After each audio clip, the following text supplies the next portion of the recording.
Well, good afternoon. Welcome back. Turn this down.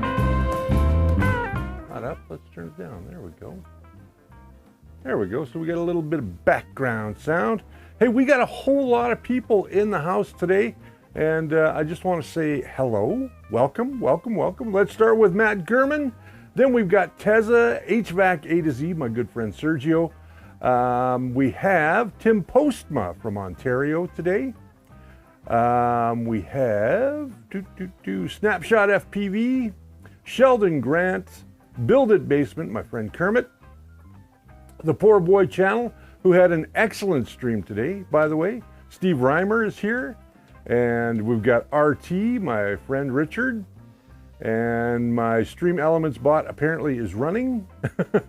Okay, so I'm still trying to set that thing up. I don't know why it's just saying it's running. It's not giving me any of the things that I wanted it to do. But okay, Tim's going to kick things off today. There is an echo. Why is there an echo? There should not be an echo at all. Is there an echo now? Better catch it. Yep. Hello, everybody. All right, Tim Postman, let's get to your question. Is a work cart good mobile workspace? Yes, I think it is. I think it's a great mobile workspace, to be honest with you. I think that's something that everybody should have.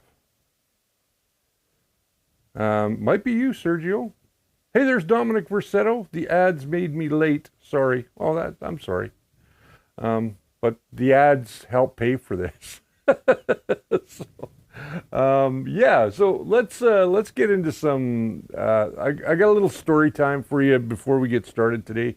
Then we're going to pick up from where we left off on Thursday night. I want to thank LDO Motors, BQ3D Big Tree Tech, E3D Fadis, 3D Lab Tech, KB3D, our friend Chris, Keene Village Plastics, Dwit 3D Canada, and Build It Basement today. They were the ones that were responsible for helping this get to the stage and where we are today. They helped us with parts and things that we needed. I purchased some parts, and they supplied a lot of parts. So I want to thank them very much for all of their help in getting this thing to the point where it's going to be completed here very soon, actually.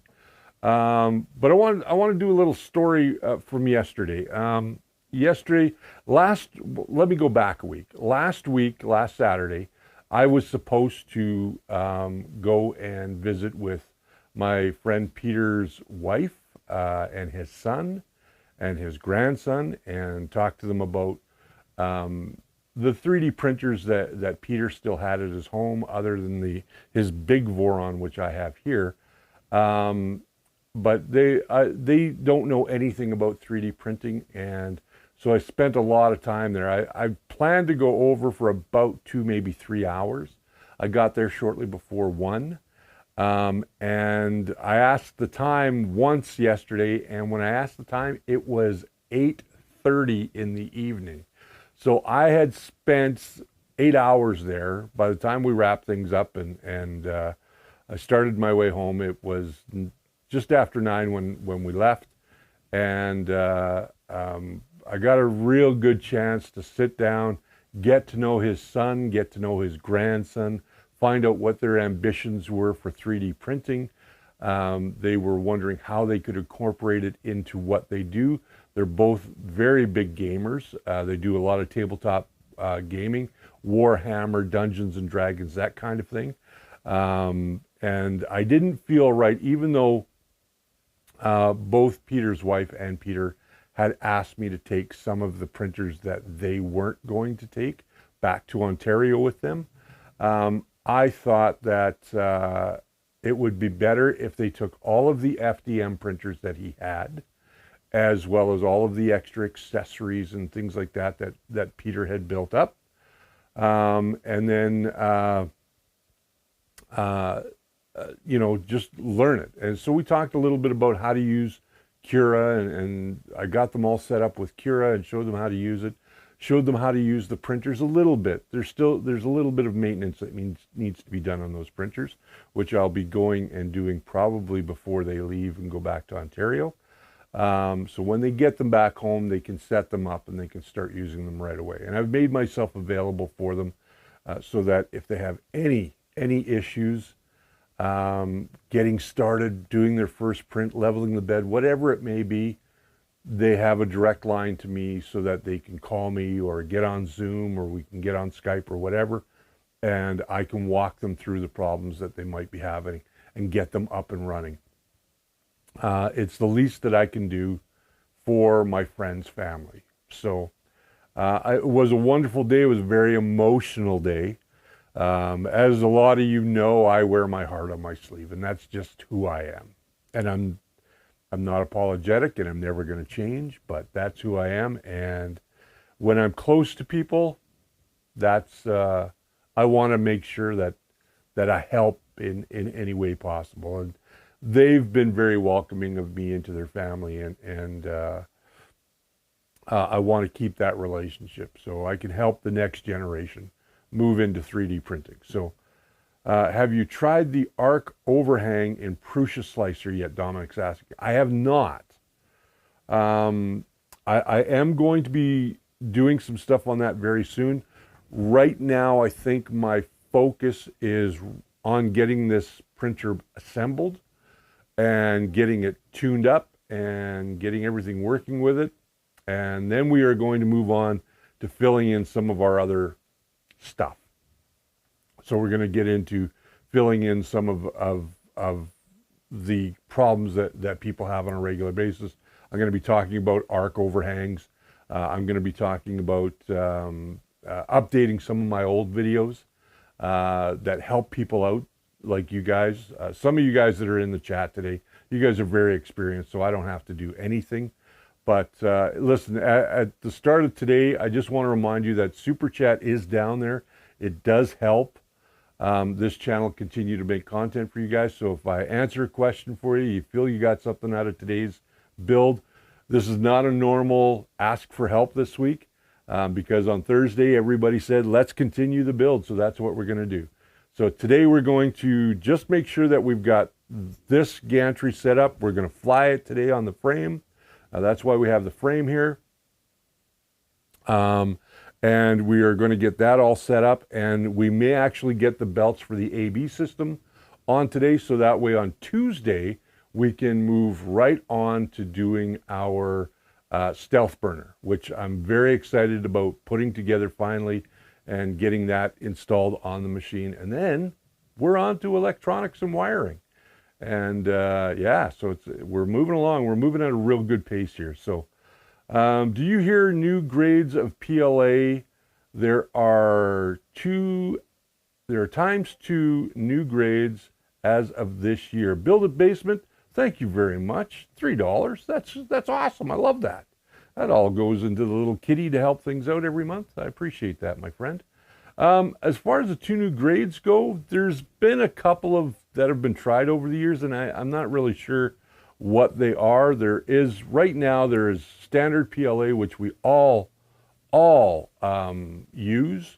Then there's PLA Plus and PLA Pro, and they are made from different resins. PLA Plus is typically made with the resin that from NatureWorks here in North America anyway. If they're manufacturing in North America, Canada, or the US, they're usually using NatureWorks NGO 3D 850 resin. That is a food safe resin. You're going to find that in brands very much like Polymaker, which is, although it's not made here, they do use that brand. You're going to find it in Protopasta. You're going to find it in Jesse Filament. You're going to find it in Filaments.ca Filament, Matter 3D Filament. All of their plus lines or food safe lines are made with 3D 850. When you start getting up into the Pro lines, or it's PLA Pro or Pro PLA, whichever they have, then they go to 3D 870. Now, 3D 870 has not been approved by the FDA as a food-safe plastic, but it is a much tougher plastic. Once it is annealed, it is very similar to using PLA, or pardon me, ABS in a lot of ways. It has a lot of the same strength properties once it's annealed. And again, this is a topic I want to really cover, is annealing. Hey, there's DeWitt 3D. Hello, sir. Hey, everyone, here on my phone for the first part. Hey, there's Guy the Jedi as well. Welcome, welcome. Welcome everybody to the stream today. I'd love it if you guys could hit that like button today. That would be great.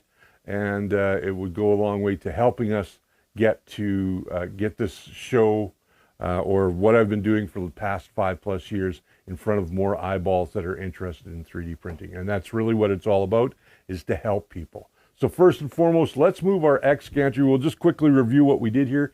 We're using the ultralight aluminum frame on this. This was supplied by 3D Lab Tech, our friend over there. And this is like super, super light.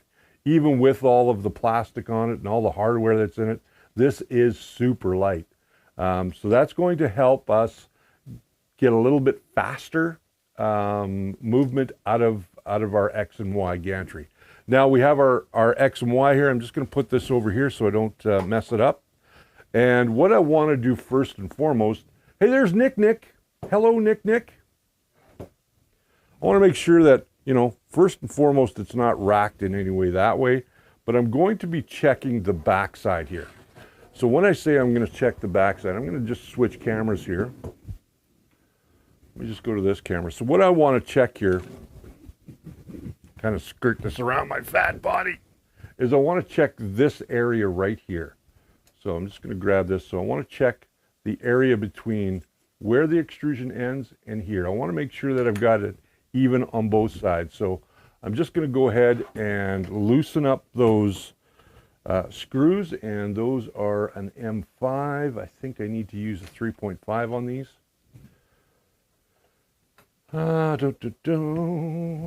Yeah, we are moving. Oh no, trouble is here. Yeah. You said it, Matt. You said it. Hey, there we go. Stream Elements is working. Join the First Layer Discord for more 3D printing help and conversation. And there's a link there that is a permanent link that you can use. It does not expire in 7 days, so feel free to do that if you're not a part of the Discord yet. Okay?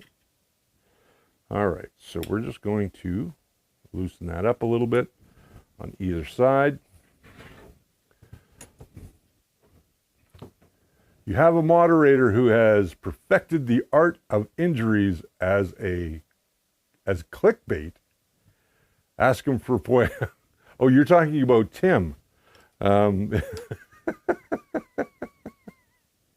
Yeah, Tim's Kind of Trouble is a lot of fun. I agree with that 100%. Tim's Kind of Trouble is a lot of fun. So I'm just loosening this up and just giving it a little turn just to loosen up those screws. All right, so let's take a look here. They look pretty even, but I don't think they are. So I'm just going to use my wrench in here, and I'm just going to see if I can do this, tighten it up. There we go. My wrench sits nice there. My wrench sits nice there. I'm just using this as a spacer. A little bit loose. Just push that together. There we go.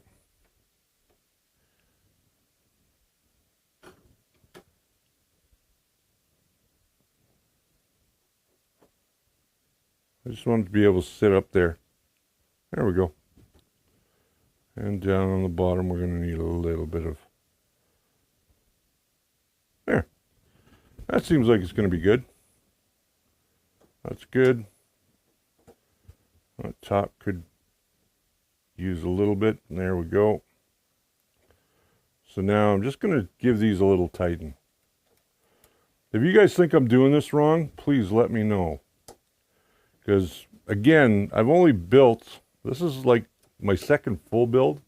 I did help build Peter's, but it wasn't something I did all on my own. I want to thank Tim over at at Dwit 3D Canada. If you guys haven't subscribed to him yet, and I think everybody here has, go over there and give him a subscribe. He's going to be doing a stream tonight at 5 p.m. Eastern Standard Time, or pardon me, Mountain Standard Time, which will be 7 Eastern Standard Time. And he'll be there. I'm not sure what he's working on tonight. I think it's just going to be a gab session, if I'm not mistaken.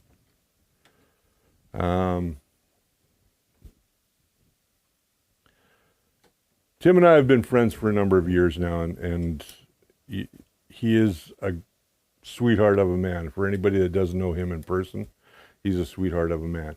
Hey, listen, I want to talk to you guys while I'm doing this, while I'm getting this thing set up, is that we are having Maker Faire here in Calgary on May 13th and 14th. And I know a lot of this audience right now is U.S. based, but for those of you that might want to come up to Canada for our Maker Faire, both Tim and I are going to be there, as well as we will have film and television special effects artist, or special effects and practical effects. Friend of mine, his name is Ben Eady. He's worked on a ton of films, including Ghostbusters Afterlife, Prey, and The Last of Us, which is currently on HBO. Hey, there's Gary T. Welcome. You haven't really missed much, Gary. Not at the moment. You haven't really missed much. So, and we'll have Prussia, Joseph Prussia, and his team from Prussia Research will be there, as well as the Boston Dynamics robot dog Spot. He will also be at our event. And we're working on some more big names to come, and that are not just normal 3D printing people, but people that are in the making industry. So we're hoping to have a really big show. I talked to some people locally yesterday, and we are going to have a lot of people there. So I'm totally excited. So let's get this thing put together. All right, so we know that that's got to go towards the front. We're just going to pop this in. I'm going to go to camera 3 for a second, just to kind of show you where we're at. And on this side, there's going to be 2 screws, okay? So we're going to put our 2 screws in right here. Come back to camera 1. We're going to put our 2 screws in right here. I don't know. There we go. We can see that better. So we've got 1 screw that's going in now. I'm going to just grab my little screwdriver here. That's going to put things in place. Make sure that we line that up. There we go. And then we're going to square this up.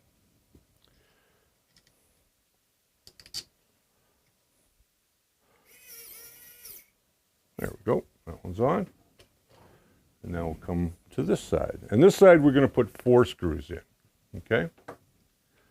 And these, I believe, are these are M3 by 16 screws that we're going to put in. We're going to put 4 of them in. And I know watching me do this can be kind of boring at times, so please ask your questions. I am watching the chat as best I can, so that I can see what's going on.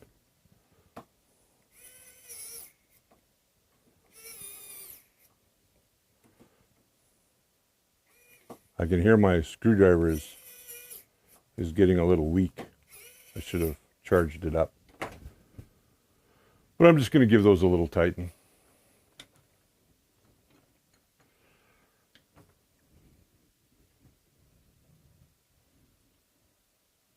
Yes, Dominic, I agree with you. Tim has done a stellar job of becoming a 3D printing guru.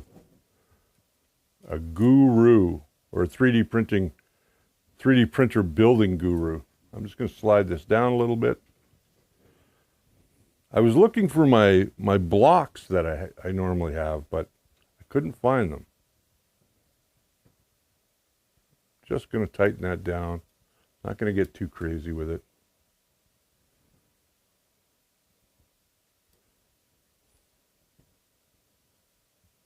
we go. And we'll do these ones as well. You can always tell when you get to the end because it gets a lot tougher. You don't want to go past that point because you'll just strip it out. And we don't want to do that. Grant Sheldon's got a question, or Sheldon Grant, I'm sorry, Sheldon Grant's got a question.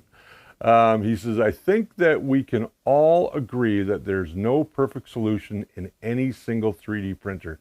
Other than having to build it from scratch, what are the negatives to the Voron?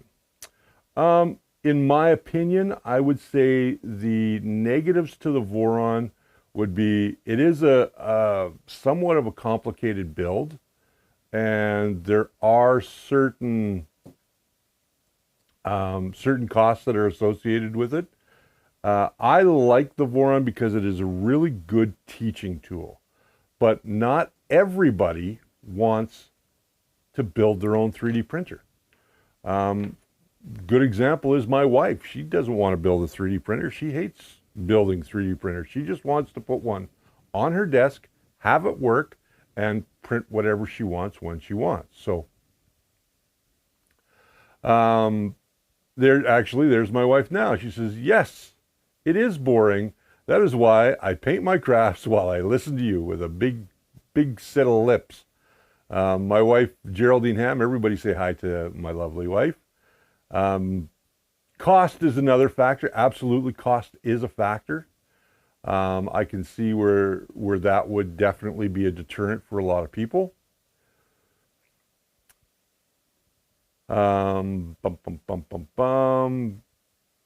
Huge positive is you learn a lot when you build your own. I agree with that. When you build your own 3D printer, not like the kits that we get from Ender 3s or CR10s, but we do learn a ton more when we build our 3D printers from the ground up.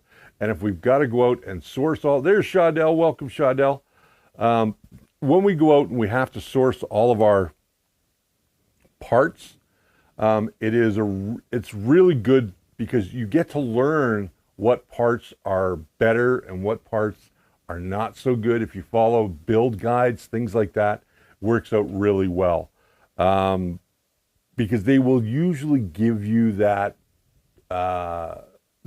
sort of listing or bill of materials where you can go out and find a lot of this stuff. I love the Voron team because they have built up enough information not only to get you started, but to guide you through the entire process with their build manual, with where you can find all the parts if you want to self-source.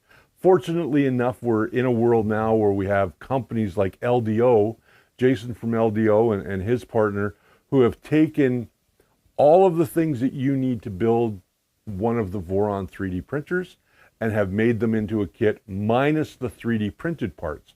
The 3D printed parts, I get it. I understand why they don't do it. It is totally fine. So it's something that gives you another sense of accomplishment. If you can't print the ABS parts yourself, there's always the printed forward on the Discord for Voron. You can find somebody on there that will print you Voron parts, or if you have a friend like I did, Tim, who is capable of printing ABS, it was easy enough for me to give him a bunch of plastic and say, here, print me some parts, please. And he's done an amazing job on these parts. They look fantastic. So I hope I can get the same quality out of this machine that he's gotten on these parts. Poor Boy Channel, hi, the first layers, lovely wife. Oh, you're getting smooth now. Well, you're just doing that because I do that to your wife. What's the cost all in USD? Sheldon Grant's asking. It all depends on what Voron you're going to build, but you can usually get them for right around starting. If you go with the 0, I think you're looking at about $900, like the 0.2. You're looking at around $900 to get all the parts and everything in a kit, and then of course you have to have the 3D printed parts. If you're going for something like a Voron 2.4, the largest one is the 350. You're probably looking upward of around $1,800 to $2,000 all in. But the experience that you're going to gain is worth the money that you're going to put into it. As long as you pay attention and you follow the instructions, and when you're unsure of something, if you push forward and you go and you ask the community, those people are there to help you, and they will help you each and every time. All right. Let's take this and see if we are, how much space we have between them.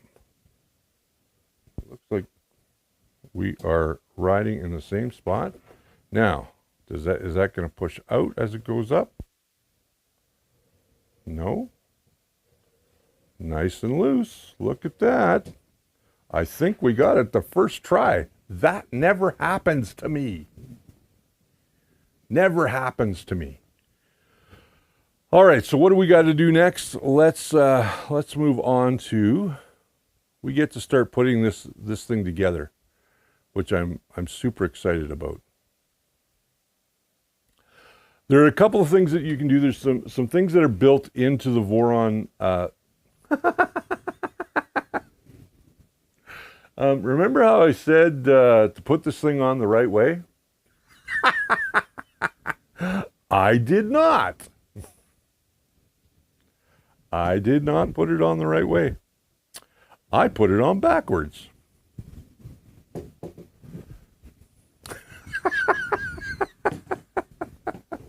Oh my gosh.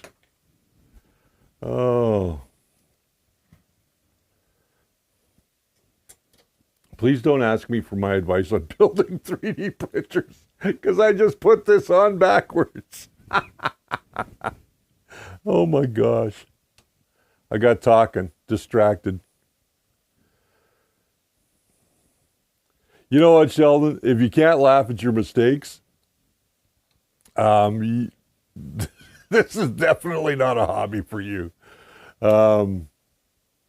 Looks right on video. No, it's not. It's actually backwards. It's actually backwards. I am not watching what I'm doing, obviously. Come on out of there. Let's not lose you.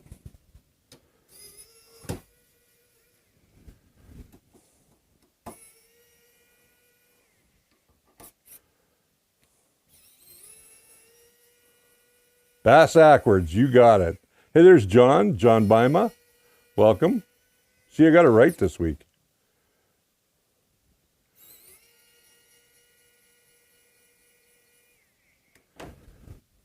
All right, so let's turn this around like it should be.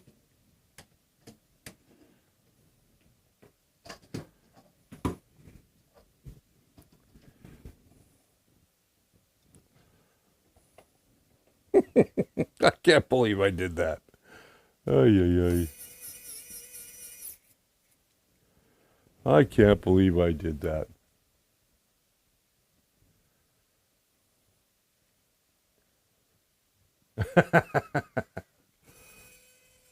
And you know what? I'm putting these screws in the wrong spot. Wow, should I just give up today? I think I might. I think I need to give up today. I just got started on this. Ay. No, I'm not going to give up today. Tim Postma, you missed my question. Which is better, Lulzbot Taz or the Ultimaker S5? Tim, that really depends on your personal point of view. They're both good machines. They both do what you want them to do. They're both very good printers. They're backed very well by companies that care. So it really, I can't tell you which one is going to be better for you. You're going to have to decide that on your own. But I can tell you that I do like both printers. I have used a Lulzbot. I have a Lulzbot here. And I have used an Ultimaker, not the S5, but I've used an Ultimaker in the past. And I really enjoy them. I thought they were very good printers. Price-wise, Not my favorite printers, price-wise, but I think they're very expensive. They're not for your average market or the average consumer. They're more for a professional. So, you know, I can tell you right now, hey, Mark Baker, welcome. I can tell you right now that Tim is not going to let me live this stupid mistake down. He's gonna do everything that he can to bug me about this. And that's okay. That is okay. I don't mind. He's allowed to bug me about stuff like this.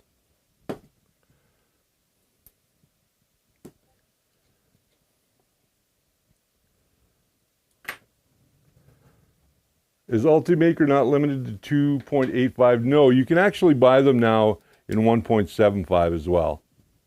So you're not limited to just the 2.85.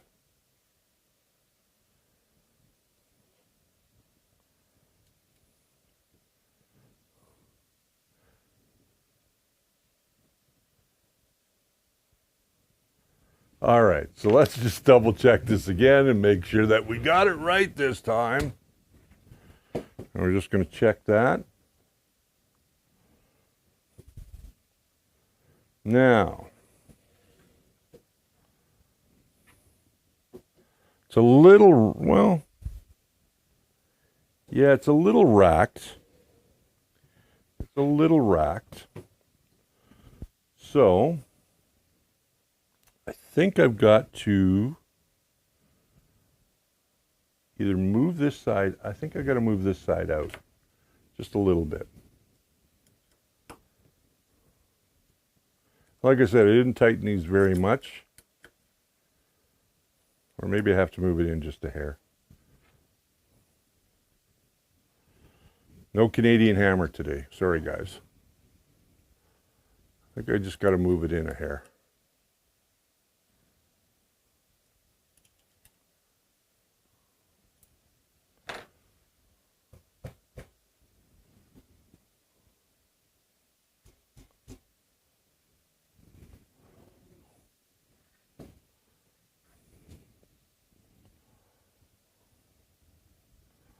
Almost.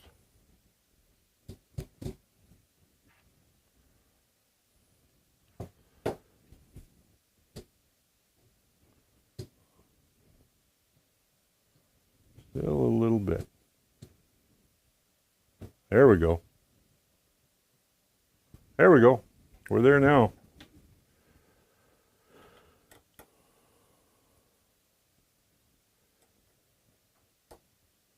Yep, initial problems, and we double check.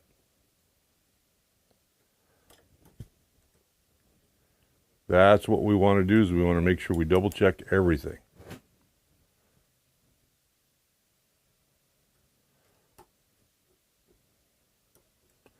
Now we're going to make sure that all of our nuts our bolts are nice and snug and tight.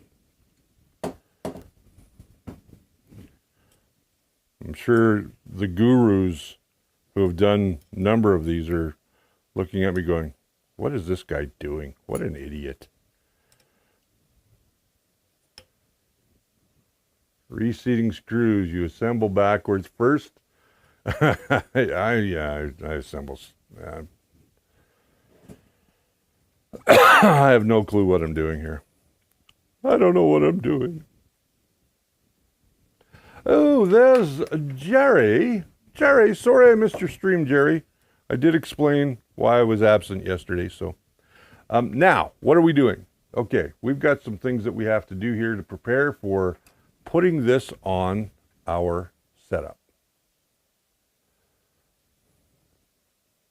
So the first thing that we need to do, now one of the things that we can do with this system is we can use what's called a Hall effects, which is basically a magnet and reed switch.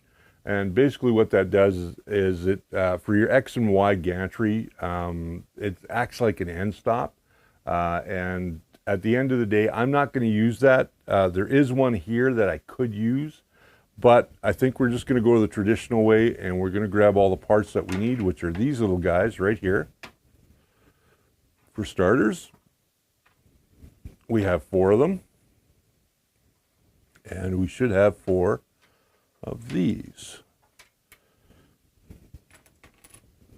So, what do we do first? Well, we need to get our belts, and let me see if I can go back to camera 1 here.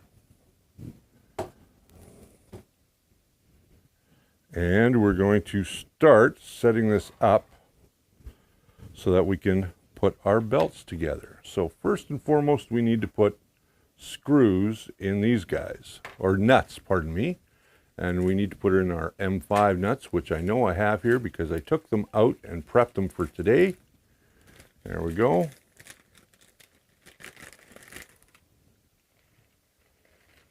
If it's backwards and forwards, you know it's square. Yeah, I guess so. That's one way of looking at it for sure. So all we're doing is we're just going to put a nut in the top of each of these. An M5 nut. And this is part of our belt system for the Z axis. And I'll explain that as we put this together.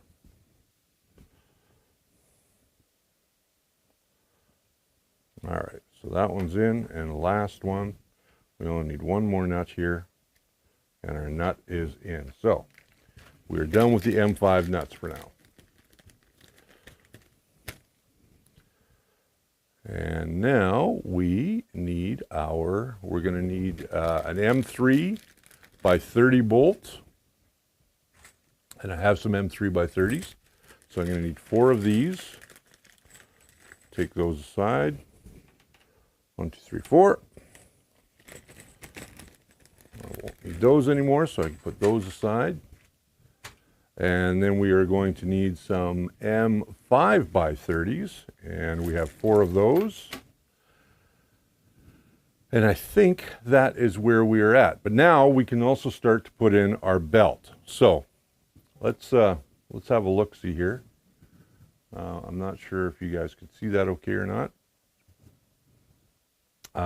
There we go.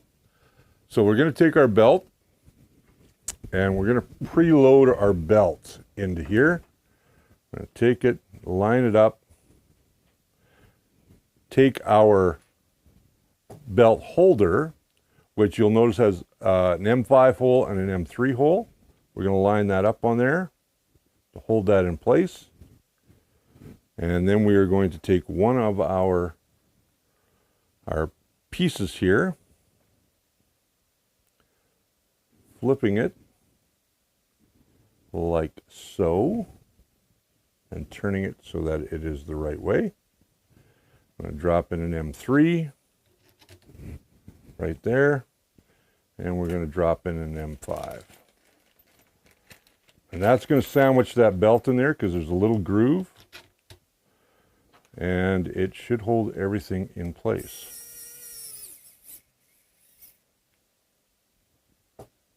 Okay, let's get that M5 screwed down.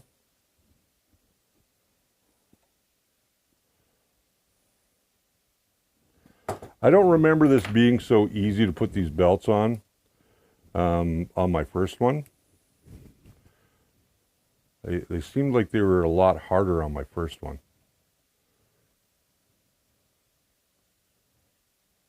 And there we go. That's good. Nice and snug in there. The belt is, I'm just going to double check that.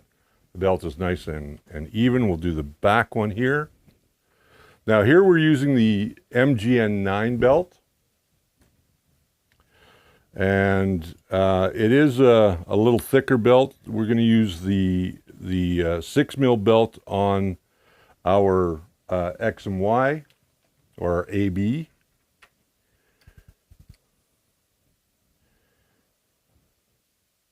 And there we go with that.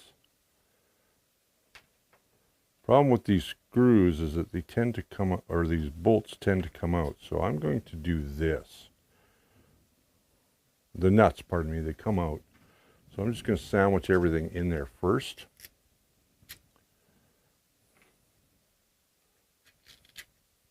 And we want to make sure that this groove is sitting facing towards the belt. That way it's going to help to hold that belt into place.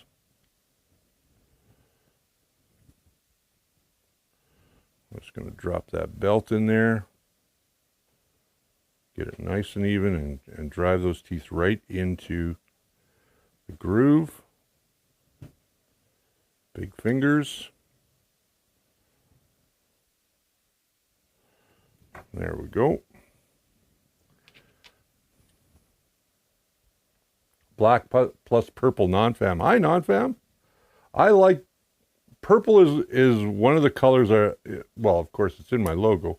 I originally wanted this to be purple and dark gray, but that was the fault. And you guys will never hear me blame filament very often. But when three different machines won't print filament, then I have to say that there's something wrong with the filament.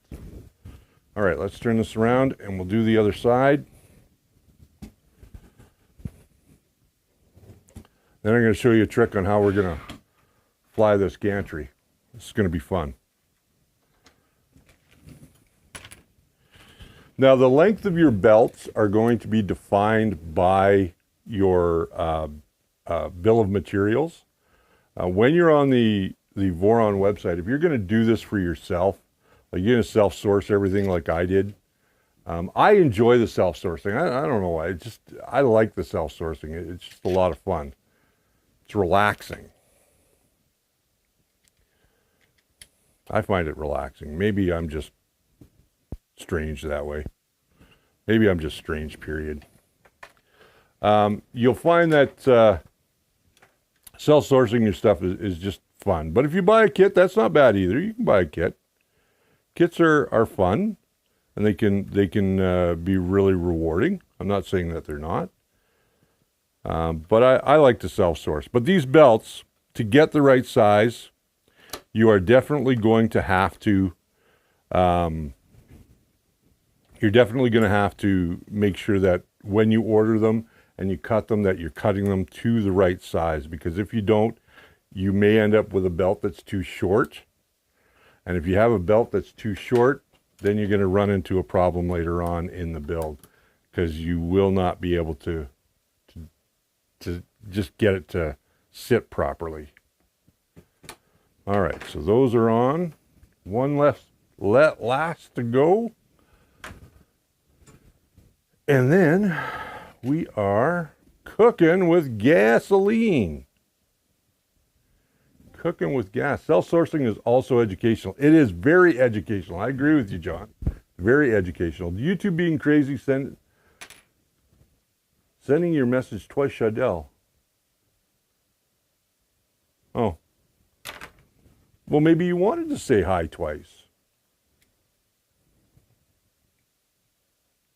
Yeah, this triangular reinforced beam, this is cool. I'm digging this thing.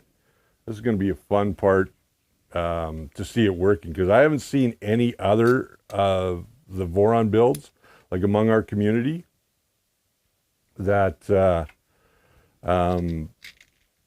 have done that, have used this yet.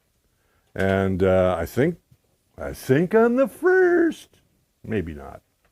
Maybe that's just me being goofy. I hope I'm the first. I would love to be the first on that, but I don't think I am. I don't think I am. All right. Take this little sandwich and put it on there. There we go. And we're just going to make sure our belt is sitting in right. And now let's just drive it home. I would rather cook with beans than cook with gas.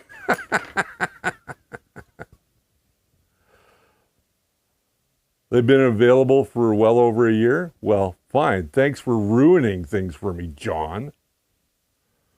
Jeez. Let John into your stream and he can suck the joy right out of your stream.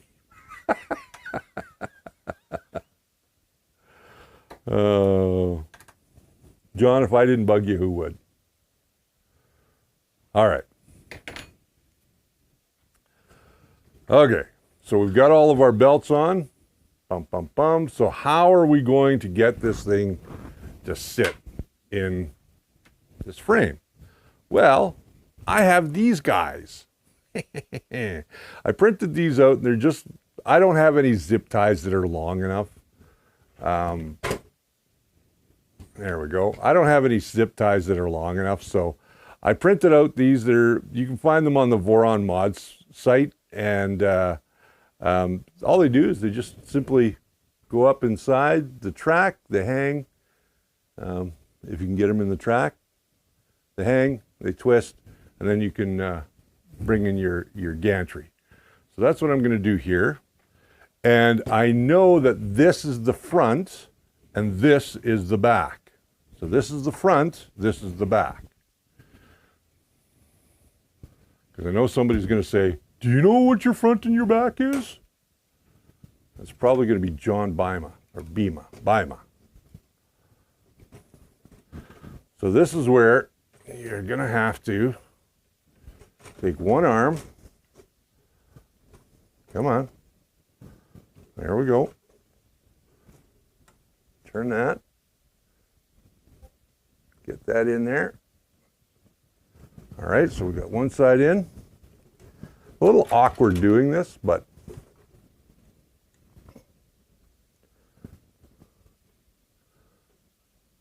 there we go. Now we'll get another one in.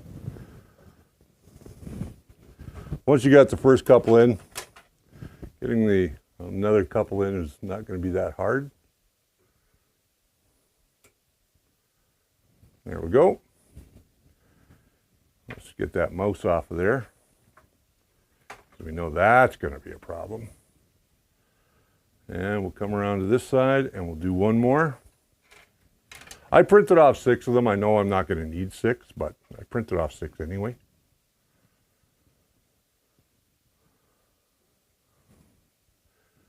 Yeah, I thought it was a good idea too. And you just twist them. Now your gantry is flying. You can fly your gantry the way that you want to fly it.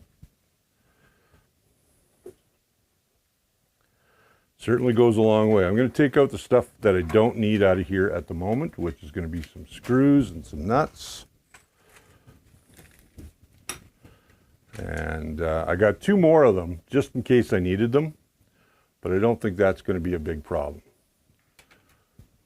I am, however, going to take these. Let's do this side first. I'm going to take these and I'm going to space them out a little bit more.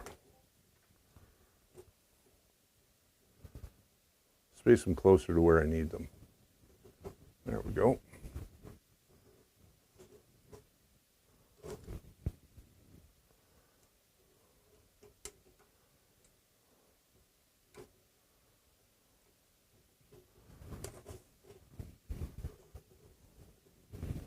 Yes, and I thank Tim for the Lazy Susan, because he brought me over his spare Lazy Susan.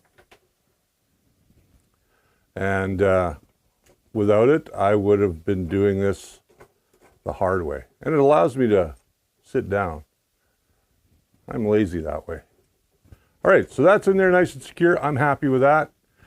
Now we get to start belting. Let's belt things up. Shall we? Let's pull all these in so we don't get them snagged on anything.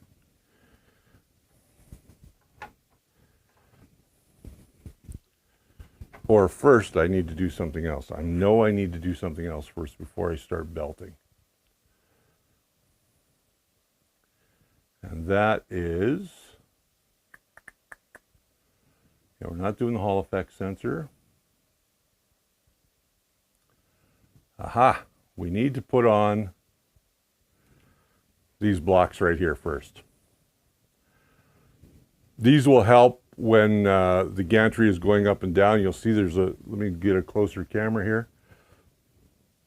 You can see that there's a little bit of a round over, and there's a little bit of a round over on the bottom section of the pieces we just put in. And that allows this to pivot in there a little bit if it needs to, so that the whole XY gantry can kind of pivot. So we're going to put this on right now. We've got 4 of them to put on, and we need to use M3 by 20s. And I know we have a bunch of M3 by 20s in here because I put them in here earlier today. And there they are. We're going to go around and put all of these on first. Probably didn't need to dump out the bag, but that's just the kind of guy I am. Let's go back to the wide shot.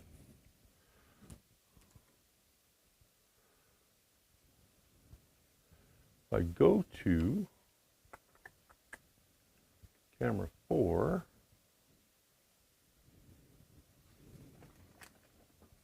why did that turn off on me? That shouldn't have turned off. Oh, nah, we don't want camera 4. Let's go back to camera 1. We need to go to, there we go. Now we can go to camera 4.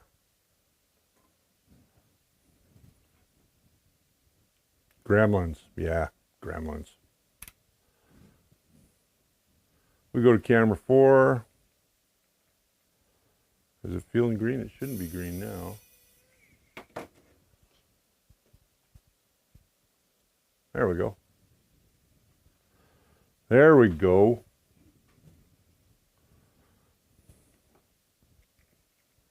That's what we want.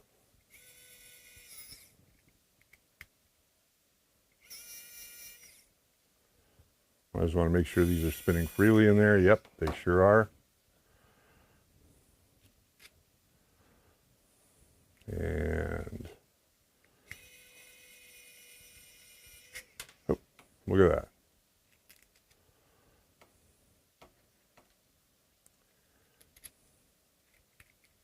Okay, so I'm just going to now take this and put it on here on our slide for the linear rail.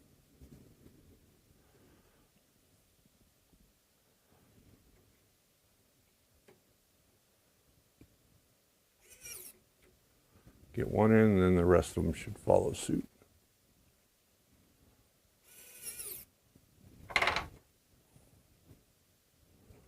I'm right-handed, so I don't do things very well with my left hand. And we're going to go around and do that to all of them.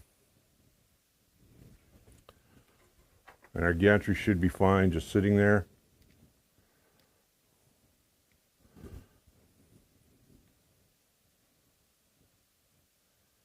Malfunctioning servo. I don't have any malfunctioning servos. I have malfunctioning friends, but I don't have malfunctioning servos. Dear camera 4, St. Patrick's Day is over. Yes, St. Patrick's Day is over, camera 4. I'm just going to load these up while I've got the chance. Is that camera, does that one seem out of focus? No, it looks like it's in focus. Maybe I can get a little closer so you're not getting my fat head and seeing my messy room. There we go. There you go. Now we can see what I'm doing. That's better. That's better. And we'll take one of these and we'll put it on here.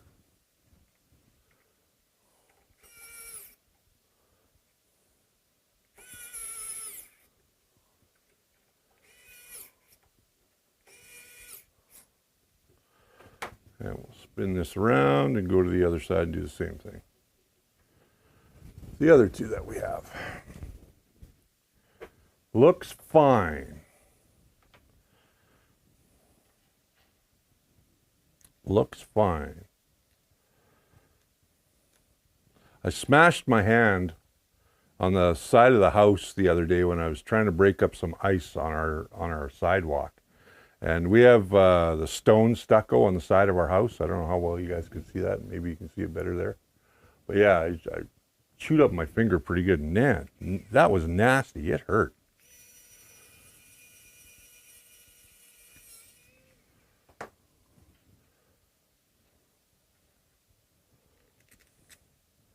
Speaking of Trek references,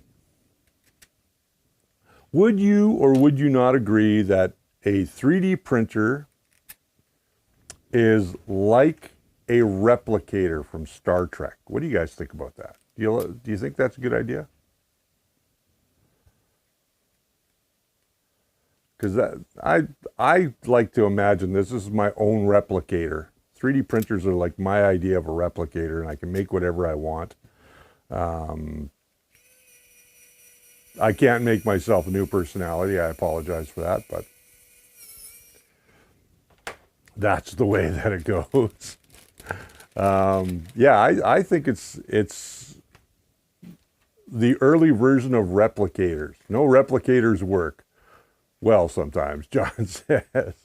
Can it make me a cup of Earl Grey tea? Not yet. Well, okay, that's not necessarily true either. Geraldine says it's more like a big glue gun. There are food printers out there that are doing like chocolate and things like that, and I think those are just cool. Maybe it's just my inner geek. Scotty's like, did you level your replicator?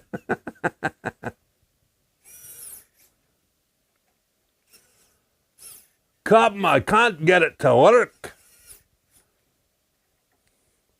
There's just way not enough. There's just not enough dilithium power to make it work and get it level.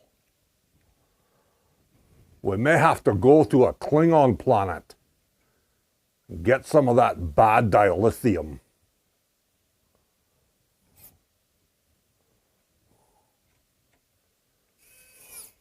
And now I just lost subscribers with my bad impression of Mr. Scott. All right. Okay. Let's just give those a little tighten. Again, you don't want to get too crazy with these. Just want to tighten them up.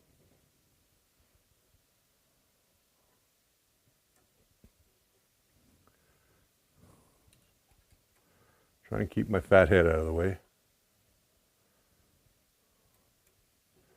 Let's do the ones on the front.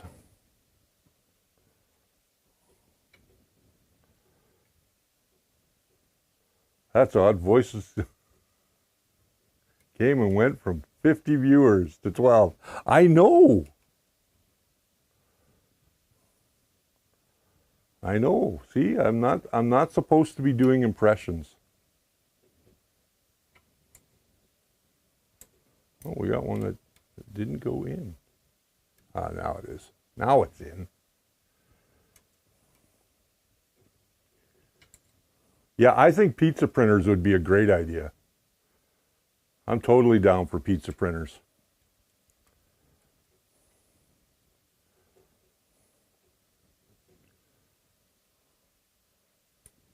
Can printers print food? Yes, they can. There's a number of printers that have been developed that can print food now. There's actually one here in Calgary. I don't know how well it works. It doesn't print like a steak or anything like that, the one that's here, but there are some out there that are printing like vegan style food. And no offense to the vegans, but I'm a carnivore, so I have to have my meat. If I don't have my meat, I can't have any pudding. If you don't eat your meat, you can't have any pudding.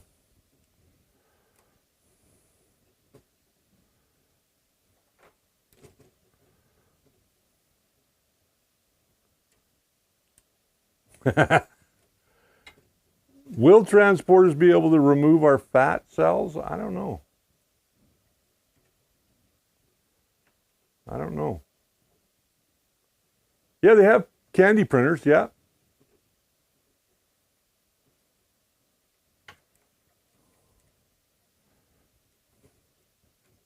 Poor boy says, I need a pepperoni pizza. Okay, let's talk about pizza for a second. Let's talk about pizza for a second, okay? we all love pizza. Let's face it, we all love pizza. And I don't know about you guys, but there's a real debate on whether there should be pineapple on your pizza. Okay, Tim, we're actually running a little longer today, but thanks for coming by, and I will probably talk to you throughout the week. I'm sure you'll email me with some questions. You have yourself a great rest of your Sunday, Tim. Appreciate you coming by. Hawaiian for the win. Gary T. Look at that. Pine or otherwise. Pineapple. Pineapple. How do you guys feel about pineapple on your pizza? That's what I want to know. I want to know how you guys feel about pineapple on your pizza. Some people love it, some people don't.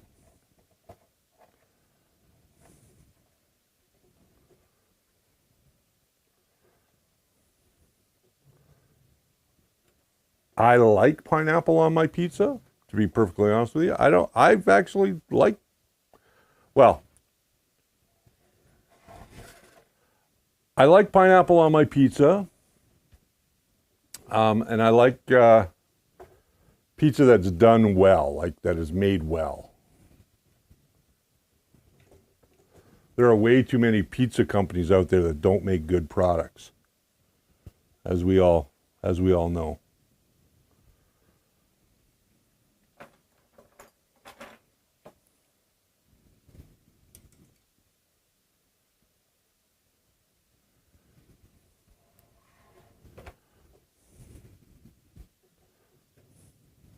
Now what I'm doing here is I'm just routing it through that bottom pulley. Hopefully I'm lined up on that pulley. I think I am. I may not be. Nope, I'm not. Came around the outside.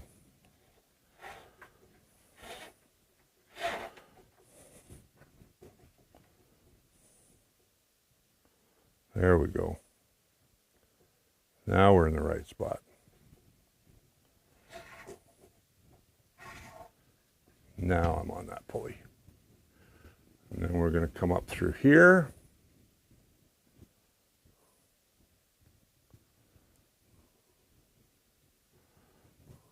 There's a little channel. Let's bring that up through. Right there, and then over.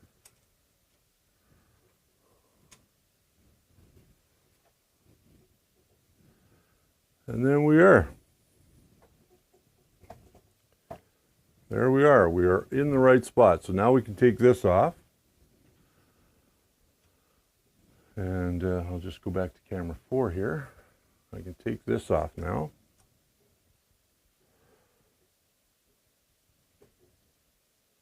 Richard, you know, I love you and Jerry, but now that is this new discovery that is subbed all content erased. I'm sorry, I like pineapple on my pizza. I do. I'm hungry too now, non-fat. I think I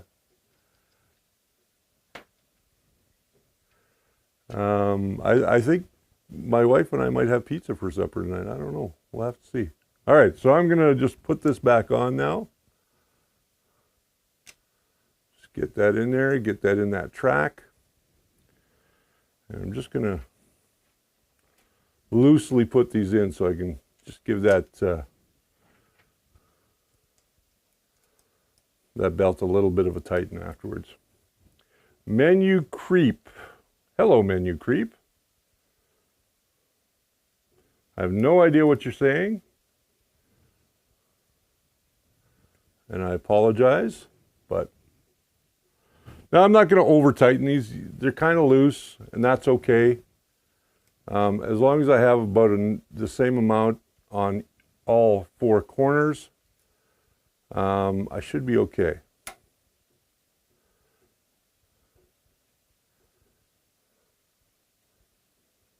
There we go. That is wrapped around that pulley properly. Yeah, it's kind of floppy. You guys can see that's kind of floppy. But I'm going to measure this little tail that I've got. And I'm going to see how much I've got here.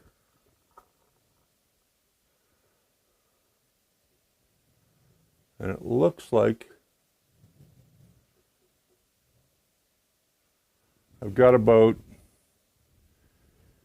80 millimeters. So I'm going to go over to the opposite corner here on the front, and I will do this one next.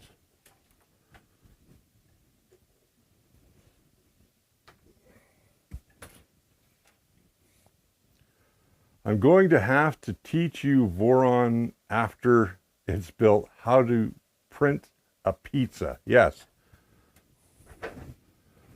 You know what? I'm going to challenge anybody that makes homemade pizza, because I'm going to tell you, my wife makes amazing pizza. She makes amazing pizza. And I don't just say that because she's my wife. My wife's an amazing cook, period.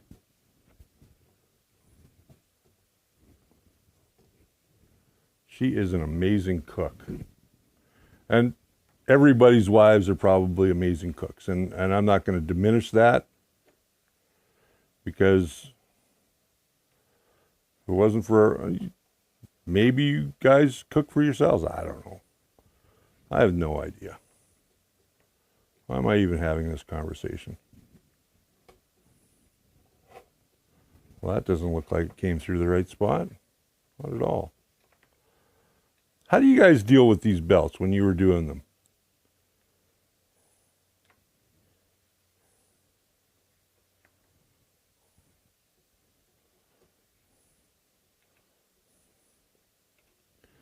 Because this front belt does not want to come through this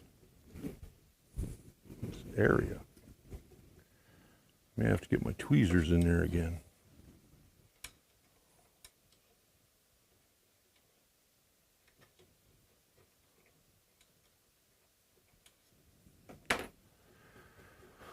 Okay, I'm going to have to do this because this is driving me crazy. And I think I'll just do all four of them at the same time. Oop, oop, oop, oop, oop. Just dropped one of those.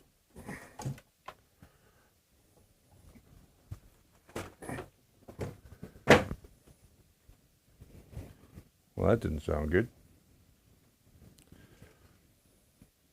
Let's get all of these started.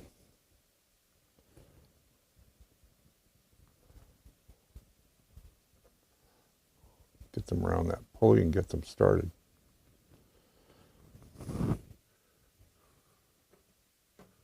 Oh, how did you guys deal with this? Use the opening run and run them loop. That's what I'm trying to do.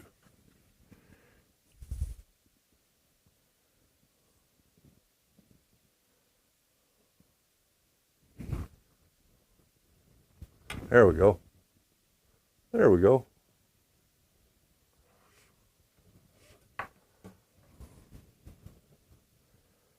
There we go. That one's in. Let's do this one.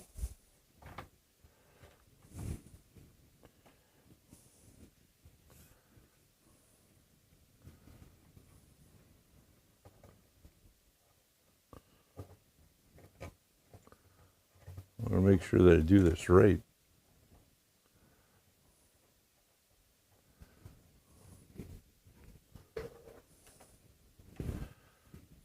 This is the fun part of my day.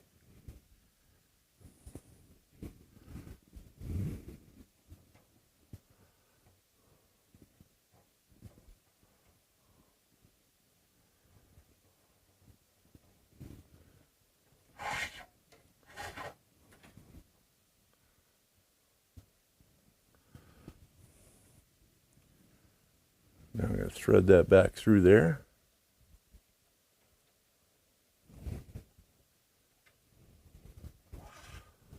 With any luck, There we go. One more to do. One more to do.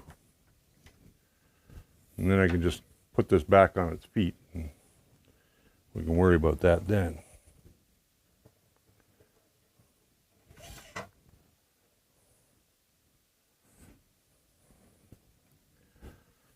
Again, Tim, thank you for this Lazy Susan.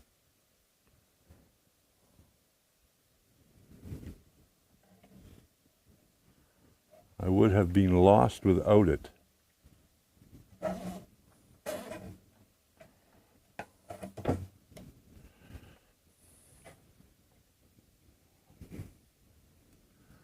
make sure that those belts are all in the right spot. They are.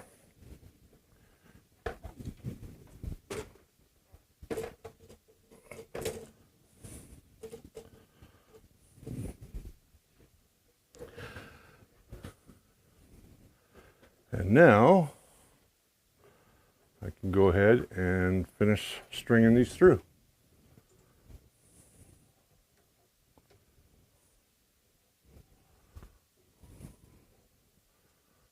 Take out any additional slack that might be in there.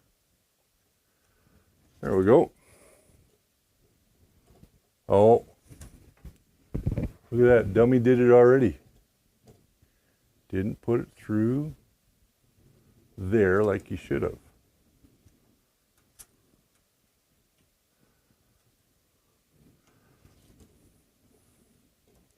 Use the opening, run them, and then loop back. Yeah, I've done that. There we go. All right, so that's good. Let's open up the clamp so we can get that in there.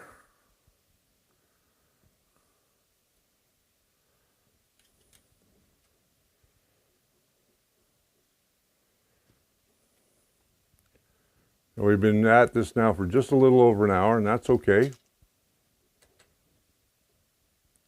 We're going to go 2 hours today. We're going to get all these belts run.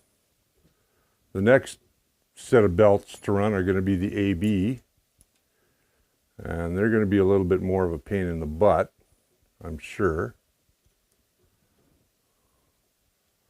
I am sure that they are going to be a little bit more of a pain in the butt.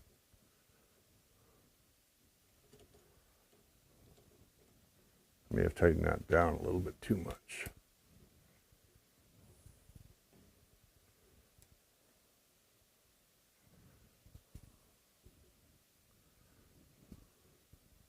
Susan's the red-headed turner.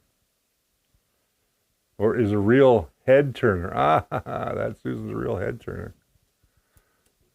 That's pretty funny.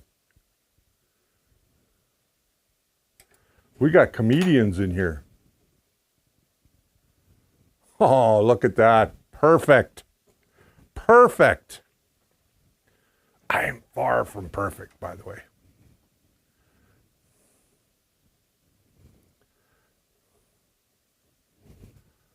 I am far from perfect.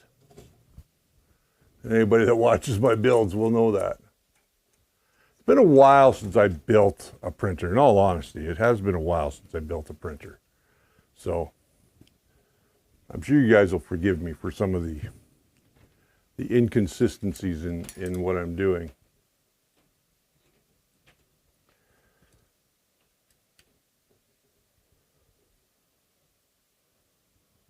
Why are you holding back from putting up a link to your video?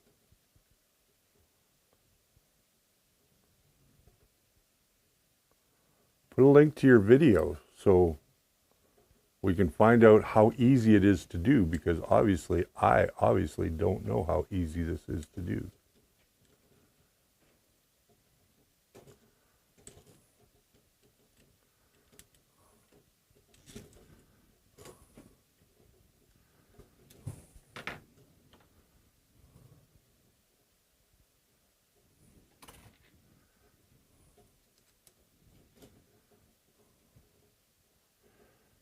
Poor boy, Dwit, Canada, I think you started a new fad in 3D print building. Lazy Susan equals mandatory. I agree. Bring forth the self-promotion, yes. Hey, there's Ben Brady. Welcome, Ben. Did you just sneak in, or? Welcome, Ben.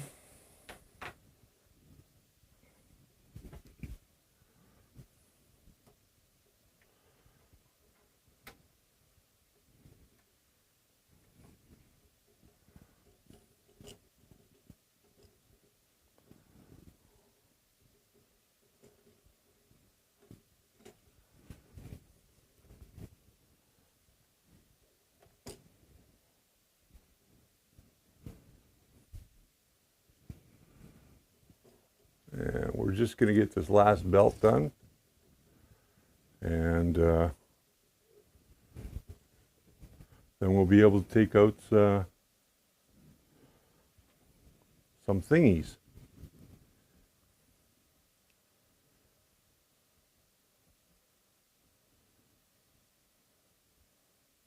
Oh, I should have done something first, but I didn't. Oh well. I don't think it's too much of a problem. I'll find out the hard way, I guess.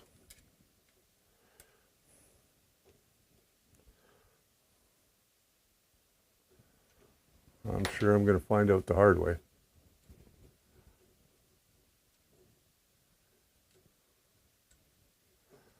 And I'm loosely following the instructions, just like a man. So if there's any women watching this stream, they're going to say, well, there's instructions. Why isn't he following the instructions? Because I'm a man, and men don't read instructions.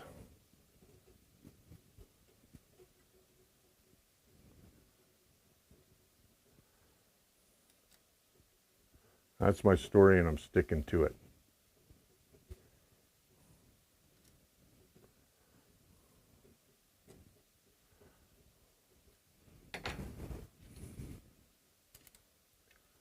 Well, man, I cut those belts just perfect because they're all the same.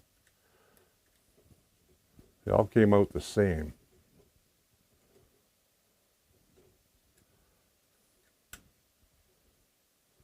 Dwit says I must be a woman. Dwit, you're not a woman. You're just a little feminine. I am going to get my ass handed to me. Yeah. Sorry, Dwit. Sorry. Okay, I guess I was supposed to take these shafts right here and connect them before I did this belting, but I need a M5 by 40, and I know I have some M5 by 40s. And 3s. There they are. There's only 4 of them. I'll put those into place.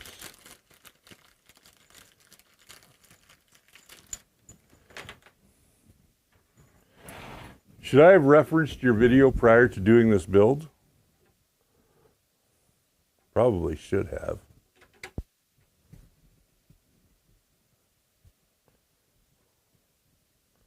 I probably should have.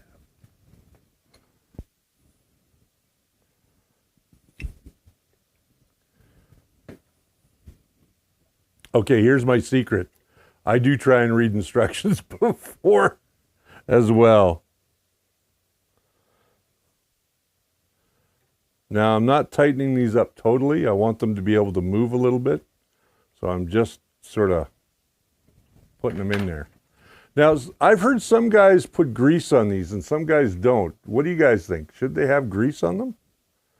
I've seen guys put grease on them, and I'm just not sure about that.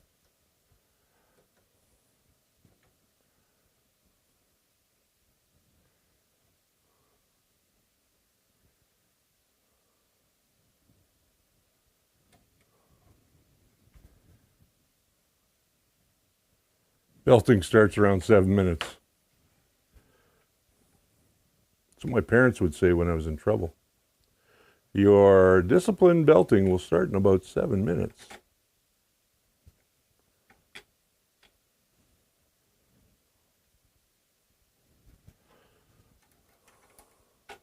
There we we go.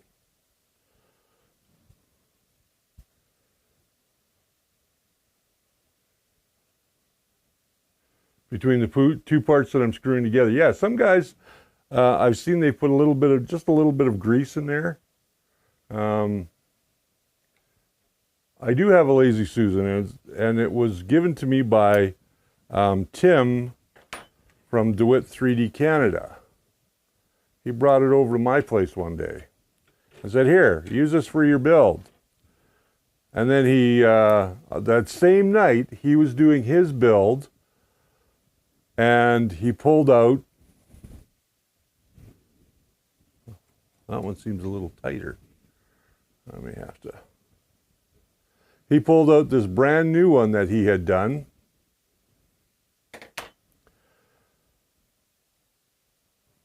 Oh, that'll break down the printed parts. Okay, yeah, he pulled out this brand new one for his 500 that, or I shouldn't say his 500, his rat rig that he built. That's kind of floppy and loose. That's kind of floppy and loose. That's not quite so floppy and loose. Is this one longer? Yeah, this one is a little bit longer. And that one's a little bit longer. So I'm just going to go back to these ones, and I'm just going to play around with them a little bit, just give them a little bit of a tweak.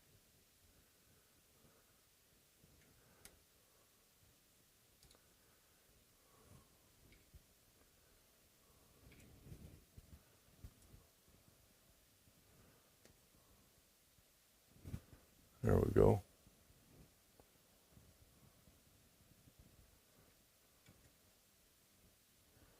There we go. That's a little better. Screwing together and screwing up aren't the same thing. Okay, I'll remember that. Yeah, that feels much like those ones now. Just had to pull it just one more. Just one more is all I had to do. Let's just pull it that one more.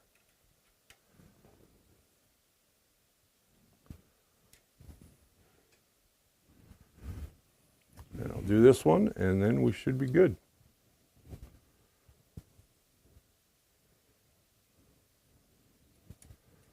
I put a single or smidge of PTFR grease on since my first build 2 years ago. Okay.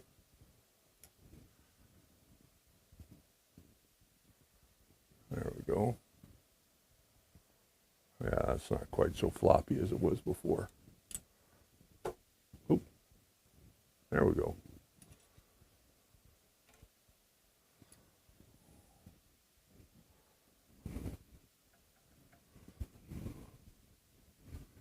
There we go. All right, let's tighten that down. Ben, how is Christy doing?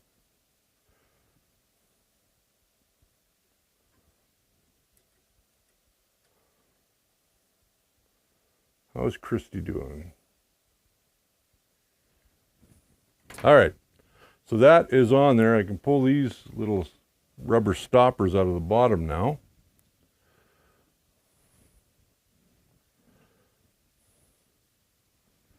Because I don't think that's going to go anywhere. I can pull them out of the top now as well. Pull all these little rubber stoppers out.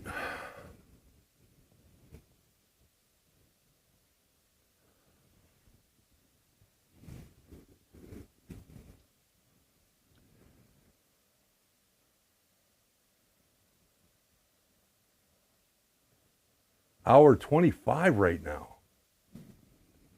Wow.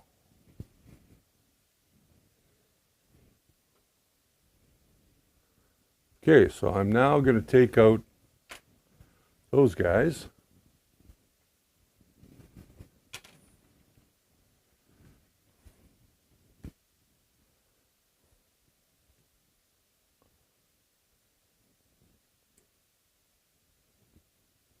There we go. And with any great amount of luck, that'll stay in place. Look at that. Look at that. Oh, that doesn't get any better than that, baby. I am very happy. Look at that. When that comes to the front, there's no play on either corner. And when it goes to the back, there's no knocking on either corner as well. I'm happy with that. I don't know how I managed that stupid trick, but I got it in there. I definitely got it in there. I don't know how I managed to do that, but let's get our ticker running here on the bottom.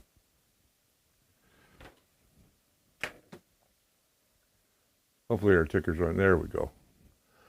So while we're now into the midway point of the second half, I do want to say that thank you to LDO, thank you to Fadis, KB3D, Big Tree Tech, E3D, 3D Lab Tech, Keene Village Plastics, Dwit 3D Canada, and Build It Basement, again, for all of your help in obtaining all of the additional parts that we needed to get this thing moving. For those of you that are new here, that this is your first time checking this build out, this is a dedication build in honor of my friend Peter Reynolds, who recently lost his life to cancer. And yesterday, some of you have already heard this story. I was at his home yesterday, visiting with his wife and his son and his grandson, and had a wonderful visit with them. And I was there for quite a long time. So it was a lot of fun. It was good. It was good to do what I was doing yesterday. So now, where are we? We are to the point where we can set up our belts for our AB. Should we go ahead and do that? I don't want to run over Tim's time today. I don't want to run over Tim's time. He made it look easy, the poor boy channel. No, believe me, it wasn't easy. So here's our 6mm belts. You're a good egg, Richard. Well, I appreciate that. I appreciate that. I've been without adult supervision for the past 3 days. Oh, no. She's actually not here. She went to Eliza's, in St. Louis, to visit Eliza's mom. Okay. I hope Eliza's mom is doing okay. Looking great. Go for it. Okay, let's put on those belts because I need a part for that. Did I bring those parts over here? I did not. But I'm going to go get it. Give me a second.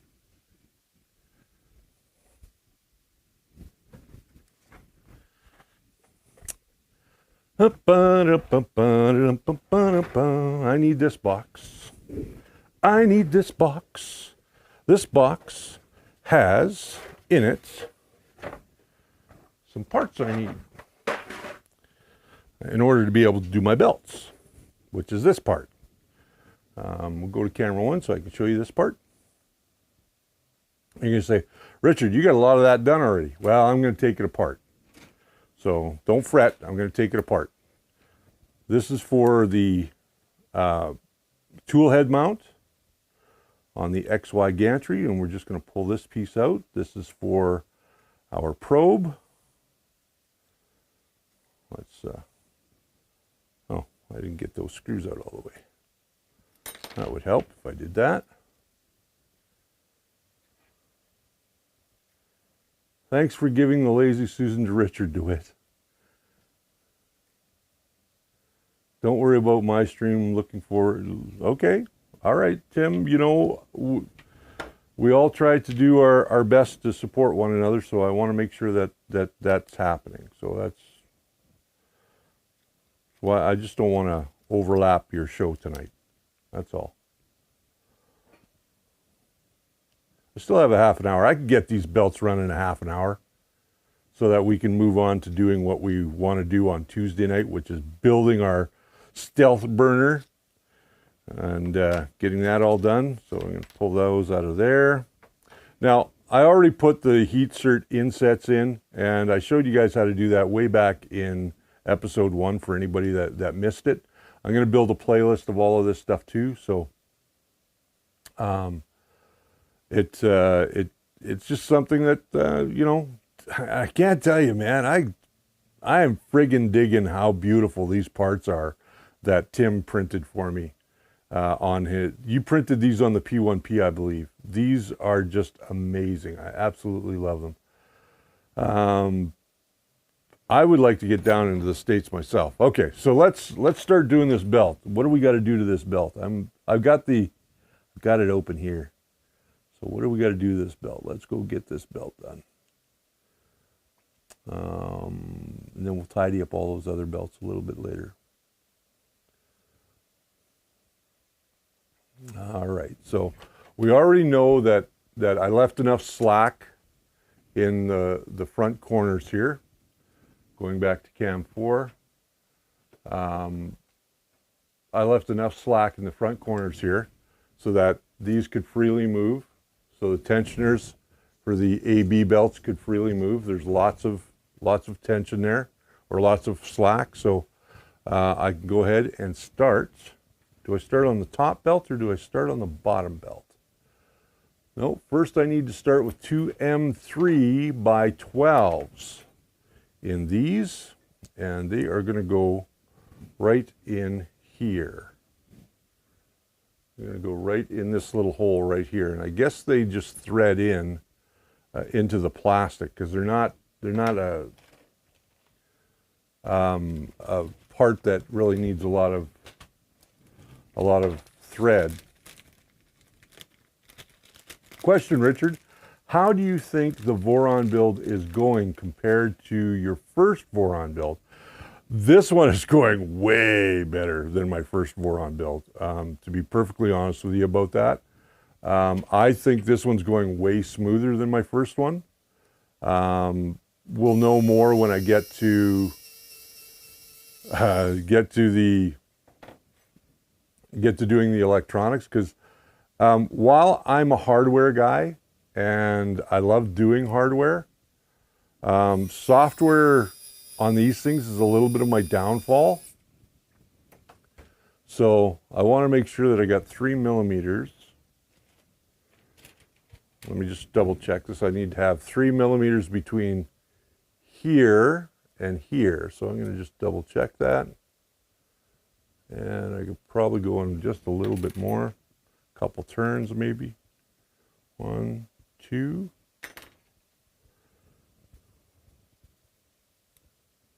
And that's perfect. Okay, let's do the other one. The other one come out just a hair. Okay, so those are done. I'll pull our gantry to the front, and we are going to take our belt.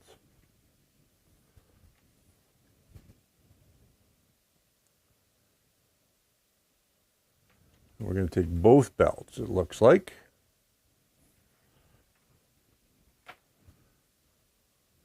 This is where it gets a little tricky, putting these in. Let's make sure we put them on the right sides. So this one goes in like so.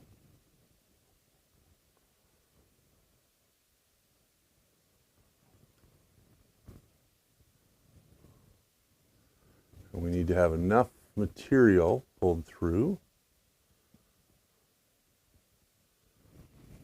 They could have made this a little bit easier to do. I don't know why they did it this way, but they could have made this a little bit easier to do. Tell me I'm wrong about this, guys. Could they have made this easier to do? How did you guys deal with this nonsense? I need a couple of M3 by 8s.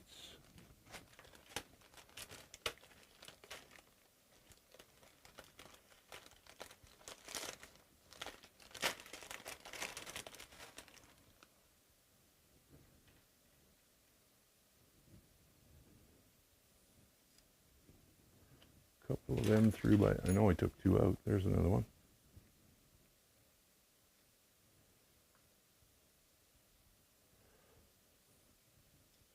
This would be so much easier if you didn't have to hold this in place.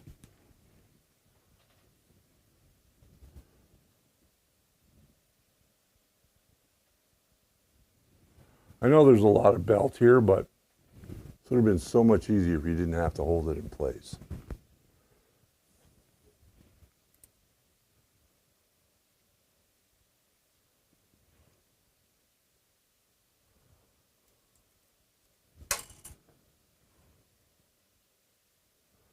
There we go.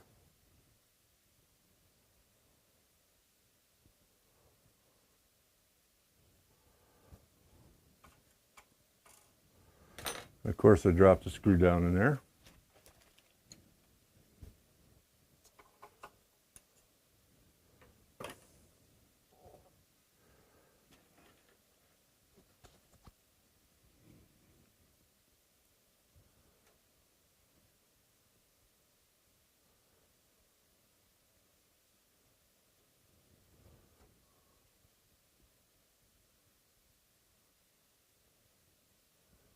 All right, so now we're going to get that one in there. Put that screw back in the hole. You can tell when I'm concentrating too much, I don't say much. Unless I'm swearing.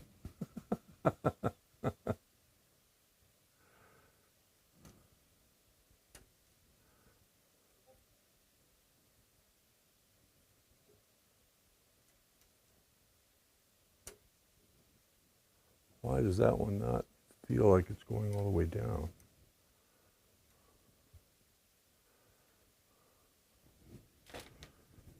Now, I have a funny feeling that some of these screws are the wrong size.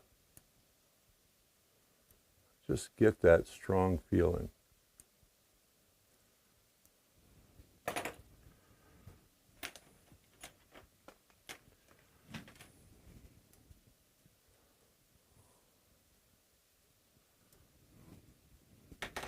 But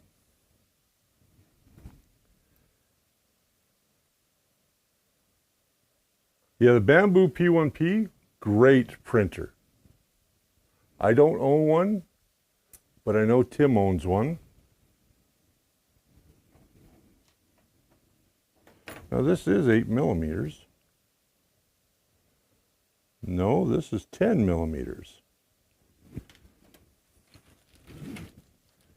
I have found a lot of 10 millimeter screws in this 8 millimeter bag.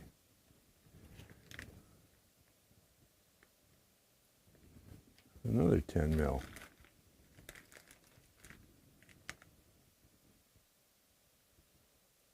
That's better.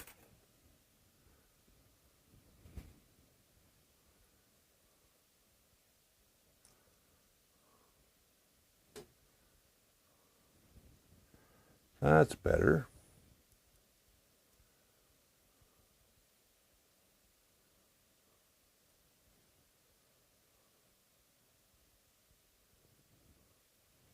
Well, Ben, I do hope that you and Christy are getting better and you're getting back on your feet. I really do.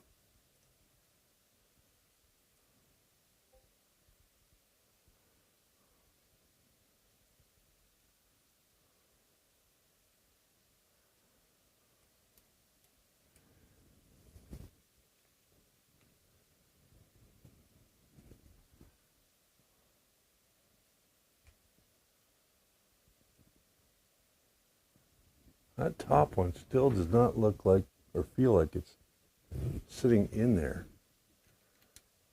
as deep as it should. And I don't want to strip it out.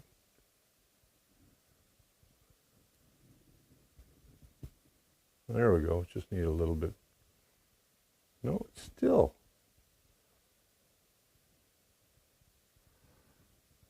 I think those are too long. I really think those are too long.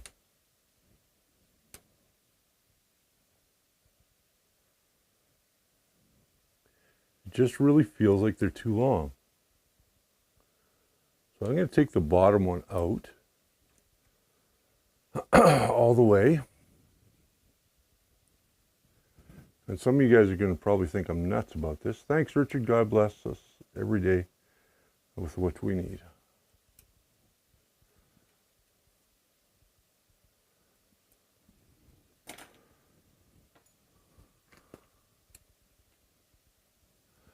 You know, we all have troubles, and we've all gone through hardships, and Ben knows my hardships, and I know his hardships, and unfortunately, we've all gone through it, and that's the sad thing. Now, I think these are too long, because even though the bag says M3 by 8s, these are all kind of M3 by 10s. Every one of them in here seems like an M3 by 10, which is just a little bit too long.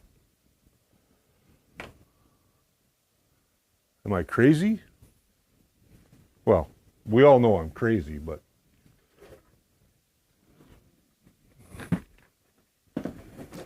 let's see what I got in here.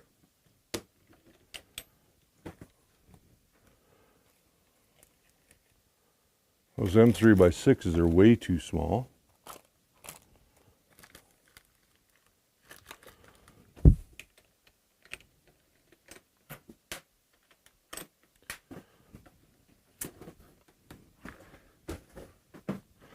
Let me see what I got over here. Because I know I've got some stuff over here that I can possibly pull from. That seem like they're smaller. These are these are M3 by 8s. These are much shorter. I think LDO mislabeled that bag, because these are definitely M3 by 8s. These are actually M3 by 10s.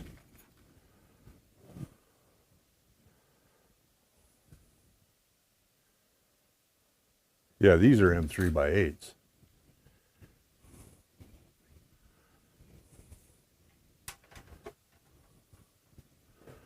So, let's do this again. I've got some M3 by 8s now.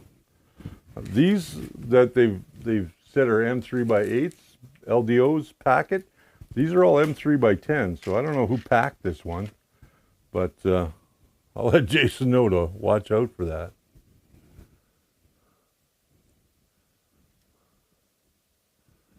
Just seemed like they were just a little too loose. Just make sure that belt is in the right spot. Yep, it is. Oh, and this is tightening up so much nicer. So much nicer.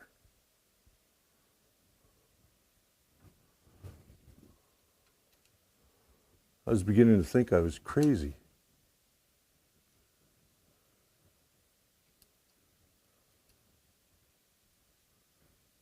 And you guys were all thinking I was crazy.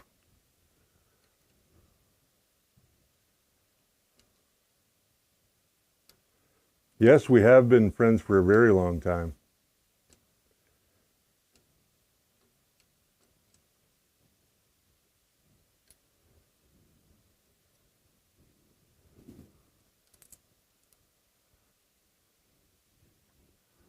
We have been friends for a very long time. There we go. Yeah, those are M3 by 10s.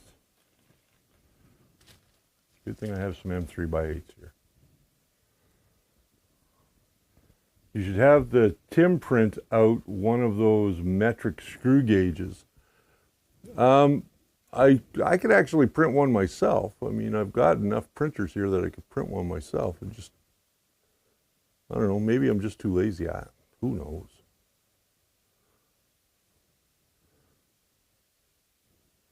Now that is the way that it should be right there. Good thing I discovered that problem before it was too late. All right. So now begins the routing. Okay, we are doing the top one first. We need to do, no? Oh, maybe we are doing the top one first. We're going to do the top one first. This is the fun part. This is where all the fun begins. Curl that back. So all I'm going to do here is I'm going to curl that back. I'm going to go in and around this pulley here.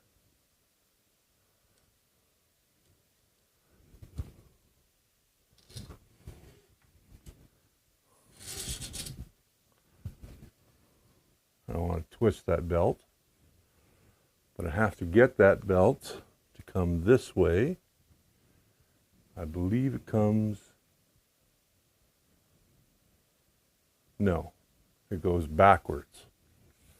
It goes backwards around that pulley.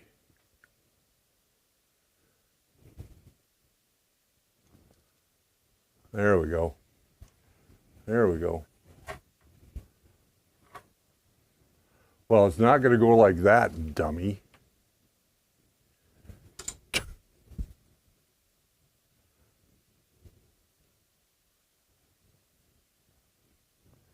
What in the heck have I got going on here?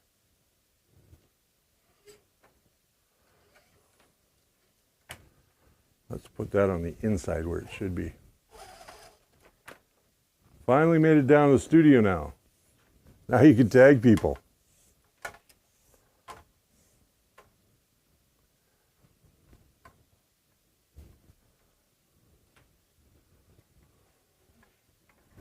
I want this one.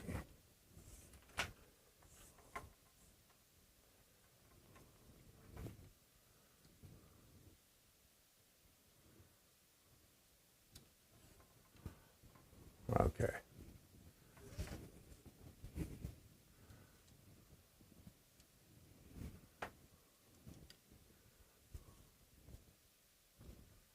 Why did you twist on me?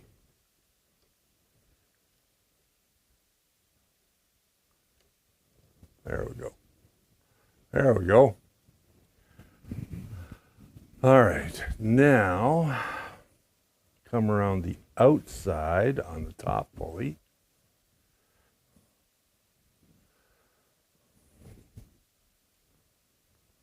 Come around the outside on the top pulley.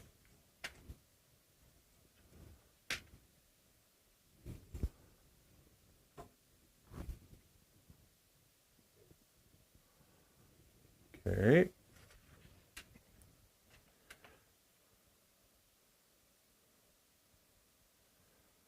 And now we're going to go around.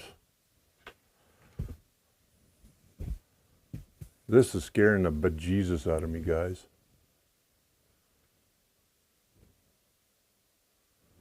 This is scaring me.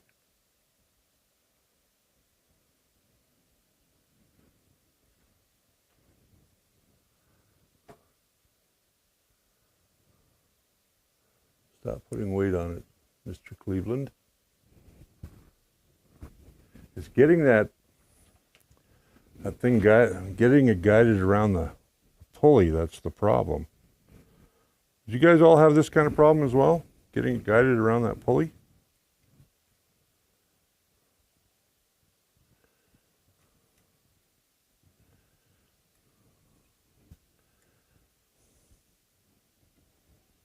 If you did, please let me know.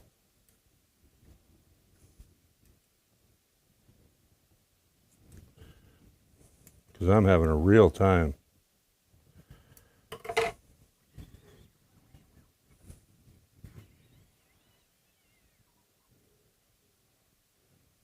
I mean, I'm having a real heck of a time.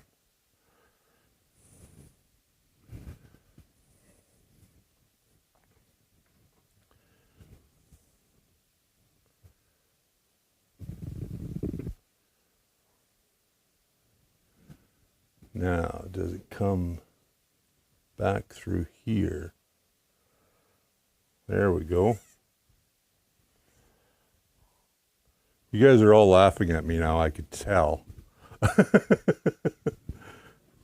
Stop laughing at me. Anybody know what movie that's from? They're all gonna laugh at you.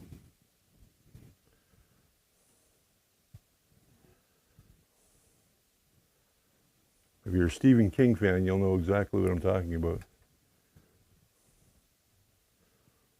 They're all gonna laugh at you.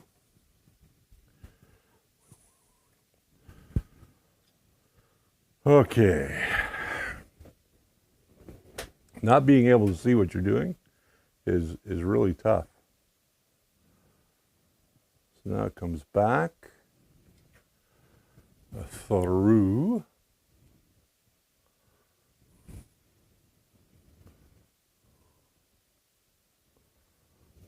Like so, and I keep knocking this one corner down because I'm putting too much weight on it. That's my problem. Carry, yes, that's right.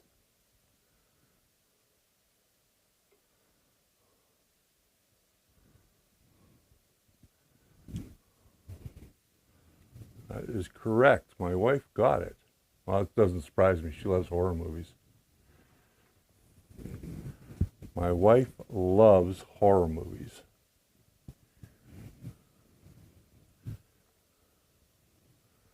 And now I got to go through here.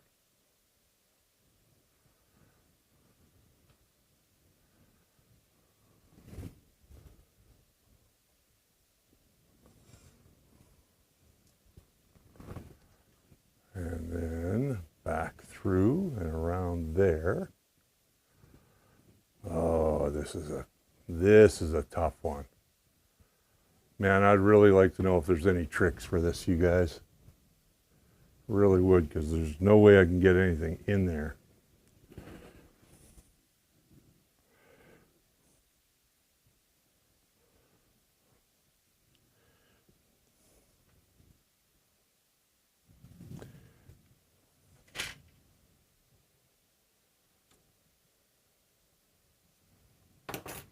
Something long and thin. Push that belt around.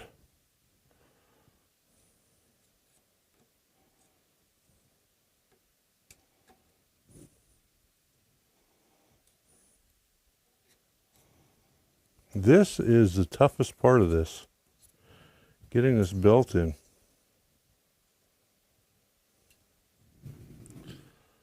Am I wrong about that? I don't remember the first time I did this part being so tough.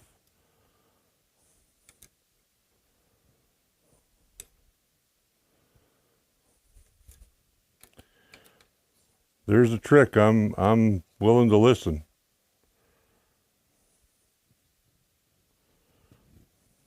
Because this does not like me. Guess you didn't watch my video. Nope, I did not watch your video.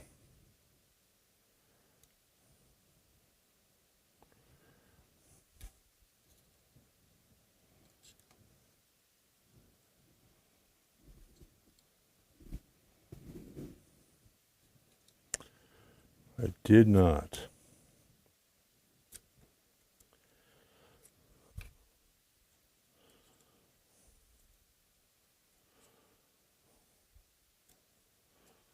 Man. Okay, this is going to drive me insane.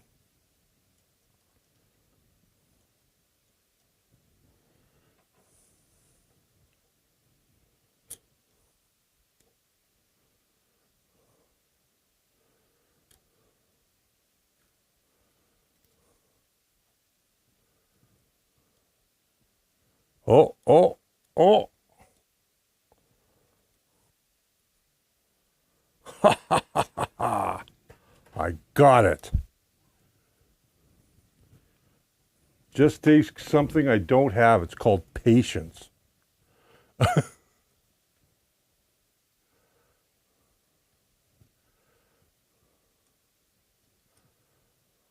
All you gurus are probably just rolling in your grave right now. Oh, thanks, honey. Maybe I should go watch the video.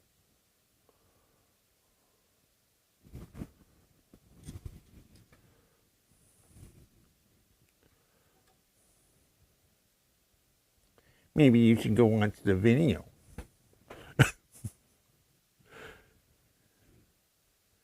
Make sure that that belt is where it's supposed to be.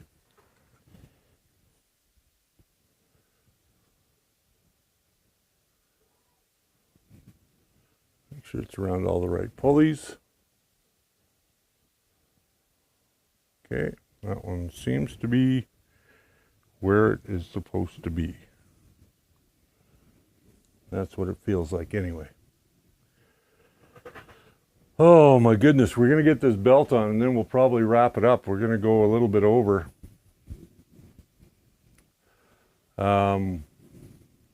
Best thing I find is walk away and do something else, then come back. Yeah, but I'm already at that stage where I don't want to come back. Does that sound crazy?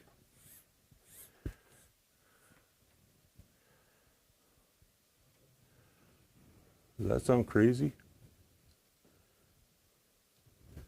And this one now has to go the opposite way.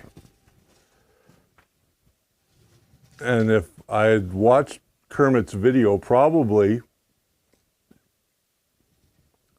he would have done it completely different. Or he probably did do it completely different. And because I'm me, and I'm an idiot,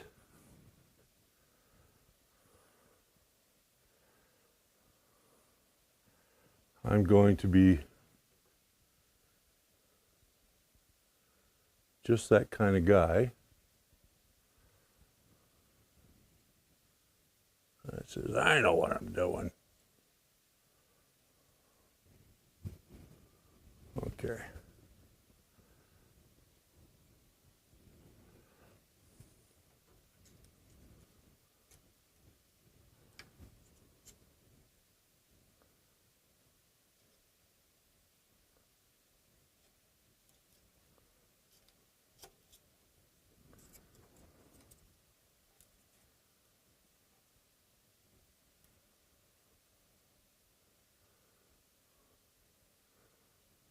Oh. Did I do it? Probably not. No, I did not do it.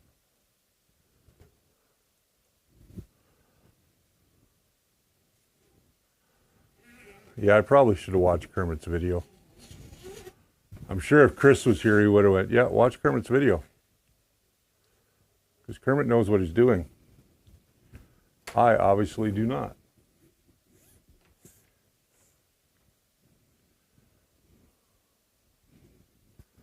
Now I'm going to feed this down this side. See if I can get it through there.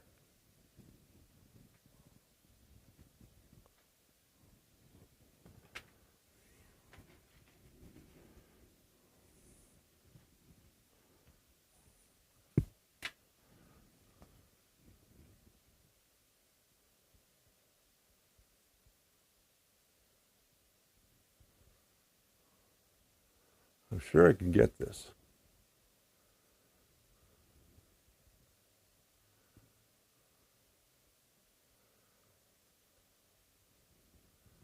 I'm sure I can get this. If I just pay attention. Use the force, Rich. That's right, use the force.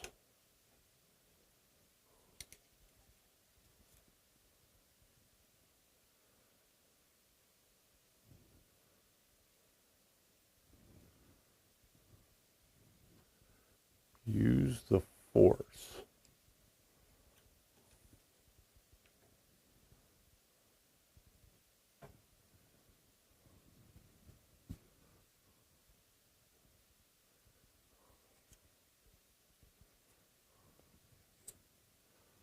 Come on, I'll bet you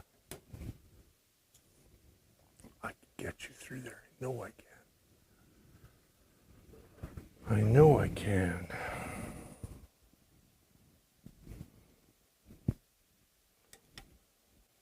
I know you'll go through if I just treat you nice.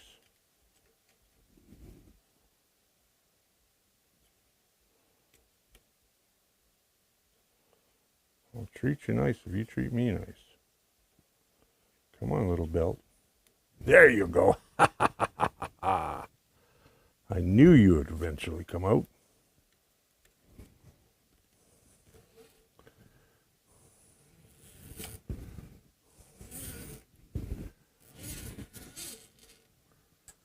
Let's not get any knots in there. Let's make sure we go around the pulley. Are we around the pulley? Yes. Oh. I was beginning to think that this was not going to work for me. But I did get it. I did get it. Thank you for all the encouragement.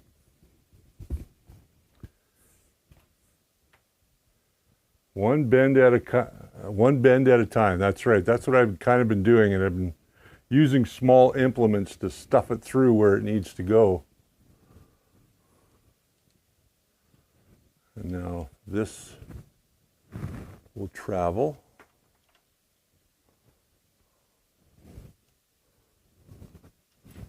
down on the bottom portion because we have a belt on the top portion. So let me pull this so that I've got it the right way. There we go. It's all about orientation. Now we're going to go down on the bottom.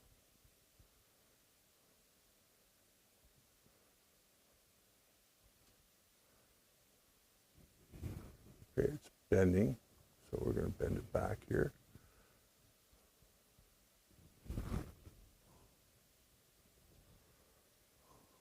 Come on now. Yes.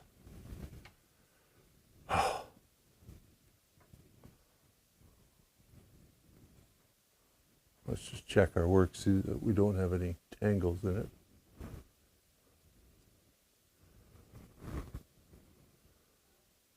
Come on, dummy. What did you do? Ah, son of a gun.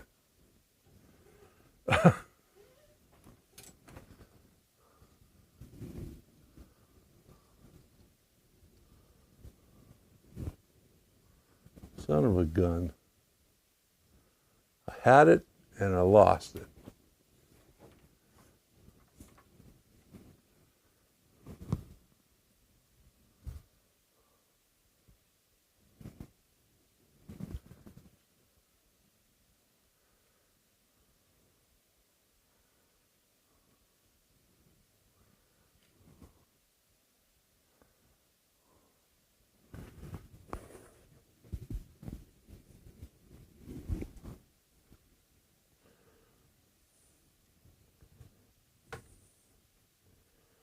Come on, sir. You can do this.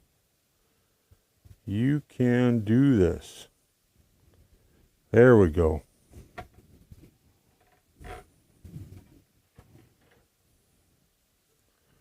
Make sure we didn't foobar this one up this time. And we did not. Okay. Okay, now we're cooking. Now we are cooking. That one goes on top.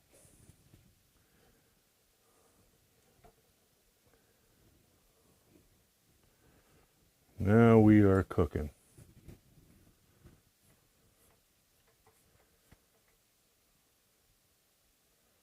Yeah, it is a lot easier with Lazy Susan. You're definitely not wrong about that.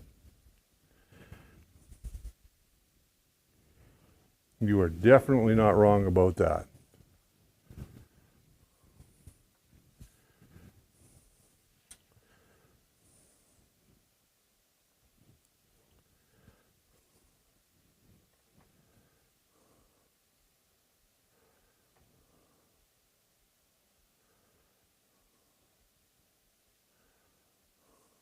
There we go.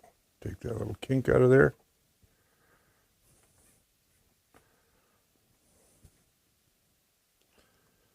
It's all about making sure you get that little kink out.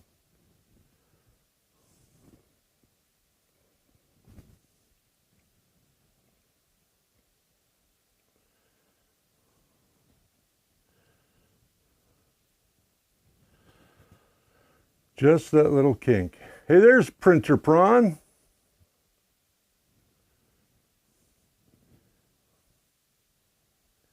Yeah, I should have put a zip tie on this. You're right.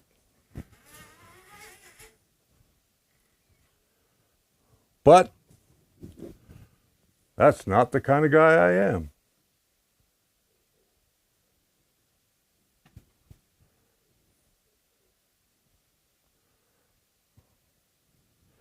That's just not the kind of guy I am.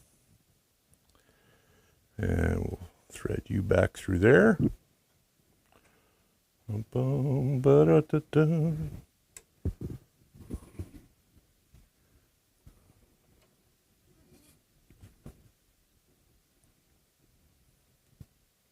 Oh my gosh. Oh my gosh. I think I'm almost there, guys. I think I'm almost there.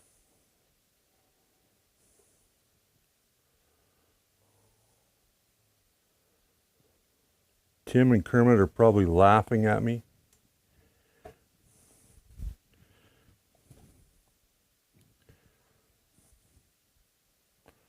They can remember when we had the same problems and nobody was around to help us.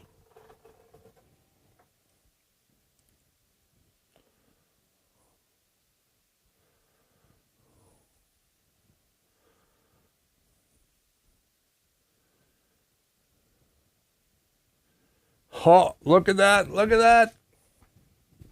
Ta-da. Ta-da, ta-da, ta-da. I did it. Everybody give me a big round of applause. I did it.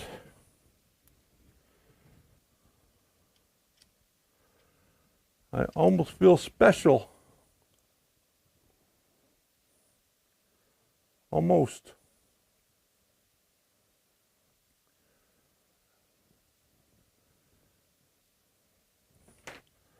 I almost feel special.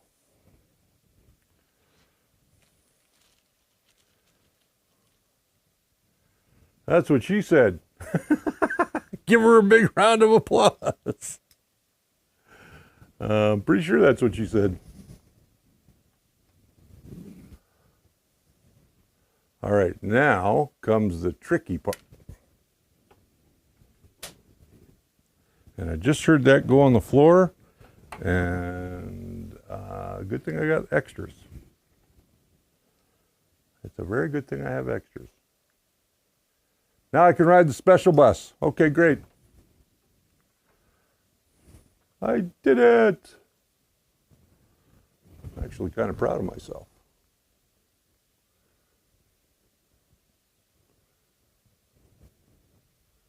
And I just hope all my belts are in the right spot, that's all.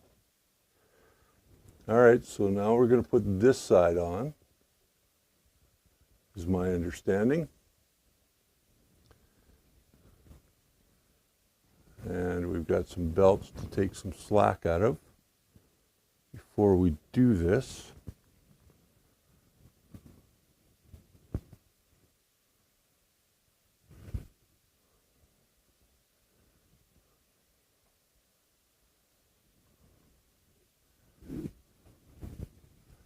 At least that's what I think anyway.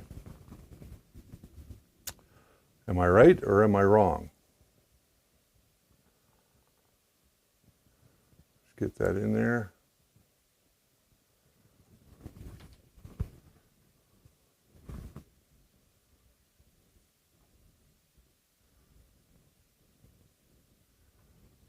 Oh, I got lots of slack in that.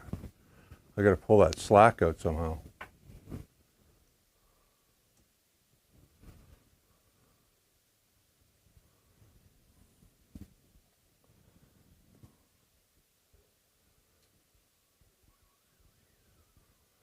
Something doesn't seem right about one belt. This belt not seem like it's riding where it should be. That's because it's not riding where it should be. It is riding too high. Where did I put my little screwdriver?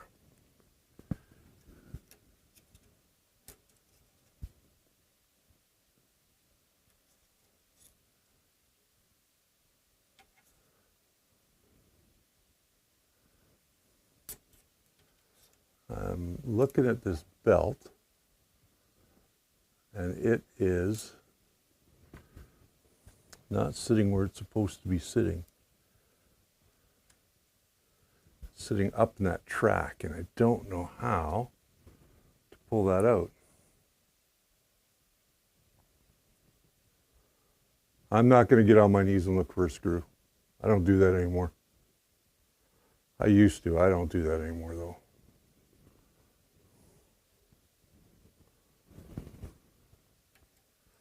I have to get that out of the track so that I can get it down and onto the pulley. That's the problem, because that one's not sitting directly on that pulley.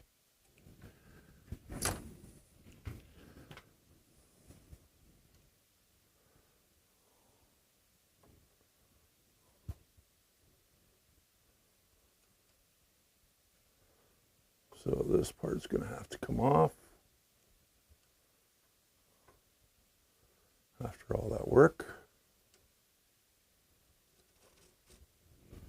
So I've got enough slack. Pull that down and out of the track.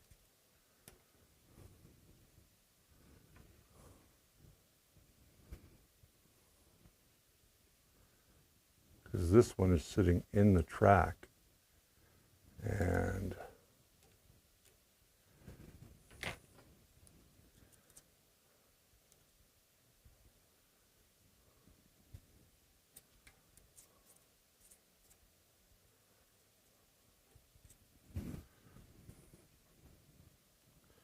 I need to grab my phone here for a second.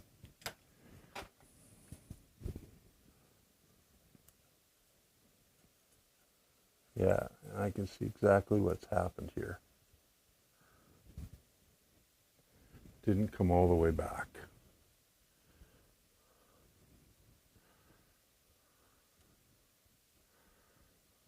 I'm going to have to take that belt out. Son of a gun.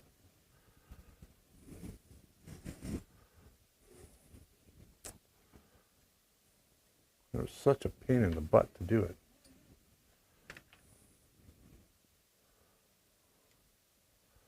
Take it all the way back out again.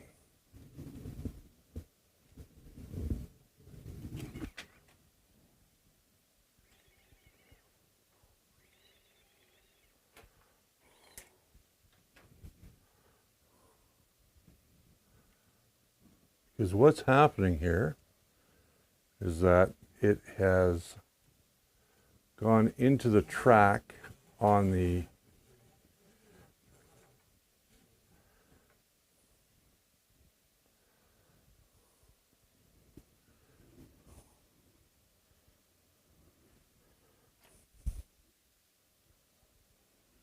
extrusion, and it is skipped over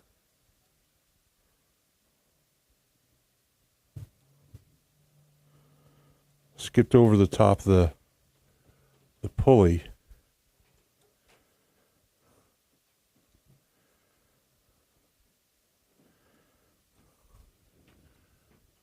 And now I have to get it back down there.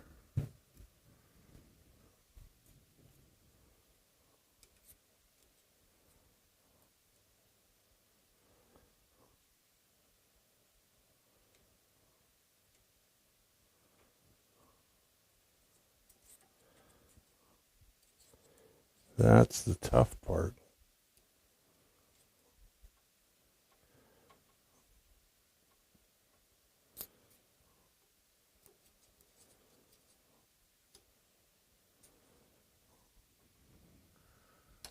That's coming out the side here, which is not really what I wanted to do.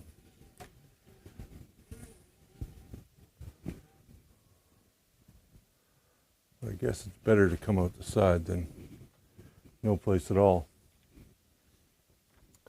I am from the IT background, computer repair. I'm interested on how many of you work in tech related field, and need to be specific, just yes or no. Well, I do have my IT certs, or I had my IT certs. I don't anymore, as a network specialist, but I don't any longer.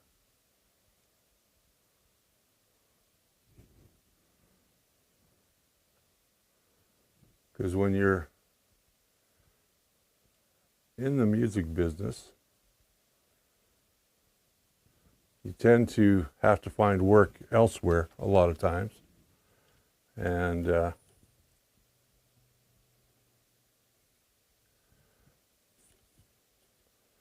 know, find something you love doing.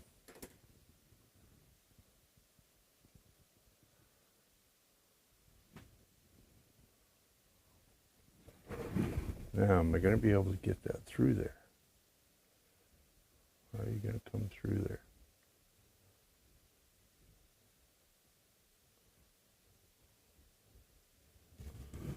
I see exactly where you're going. You're going right back down that shaft.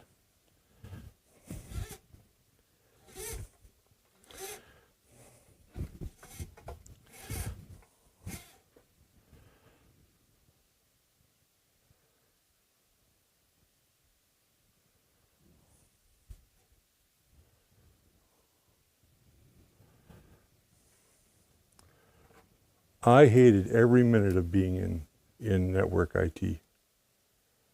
I literally did. I hated every minute of it.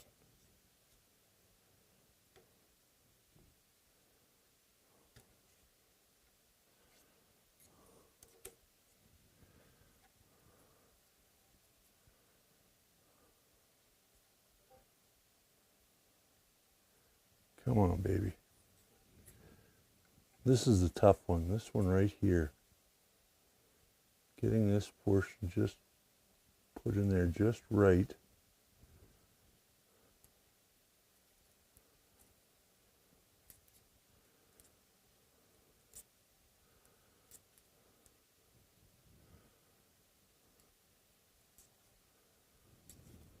Are you going to come out where I want you to? There's got to be an easier way to do this. Somebody's got to have come up with an easier way to do this.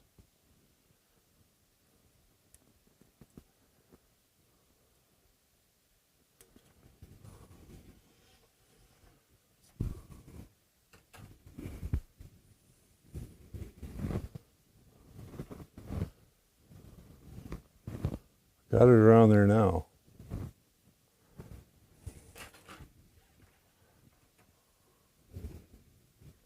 There we go.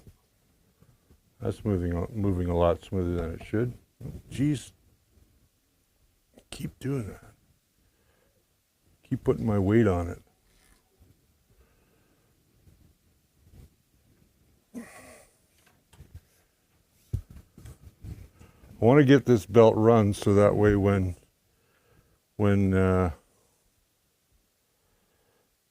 Tuesday comes, I can really concentrate on working on the section that I want to work on. That's important to me. Being able to work on that next section, which is going to be the stealth burner.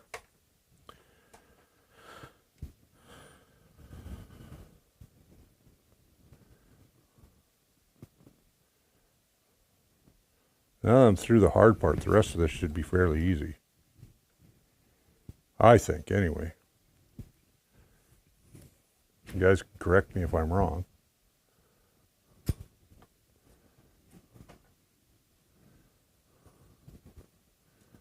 There we go.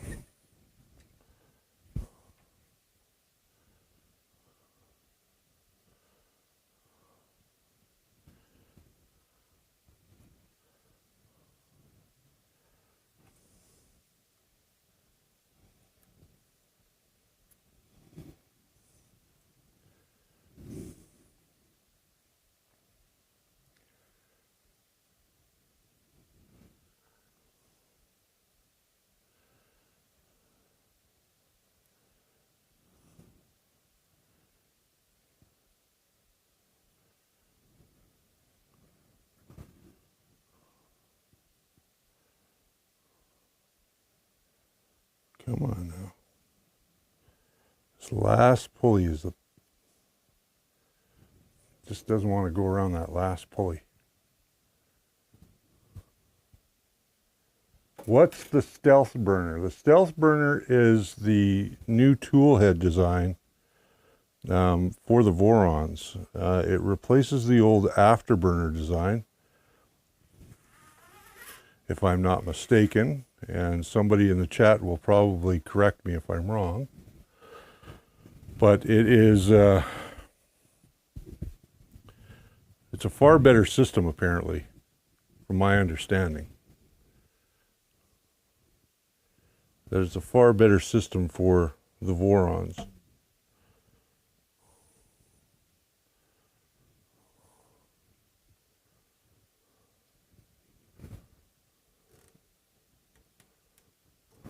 Okay, so that one's done.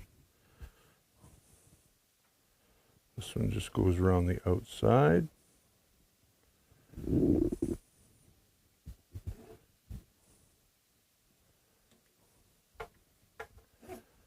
I am using real Gates belt, so I know some people don't like it, but it works. For the purposes of what I need to do, it works.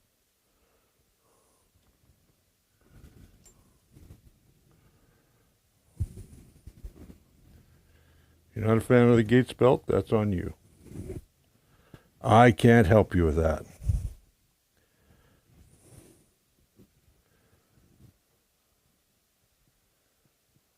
Okay, Geraldine, go make supper. Thank you.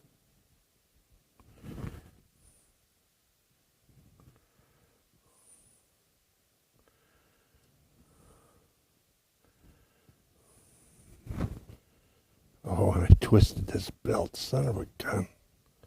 Come on. Ride down in there like you're supposed to.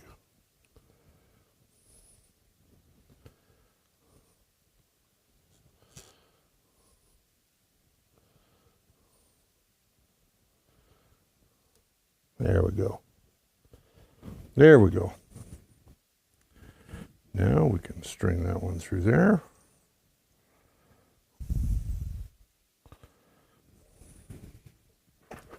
We may actually get this done, guys. We may actually get this done.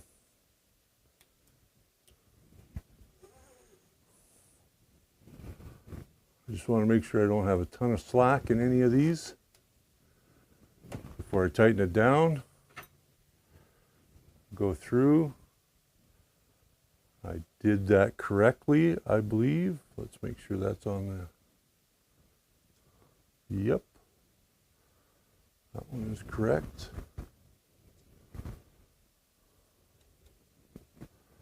This upper belt seems to want to ride in there, and that's not correct.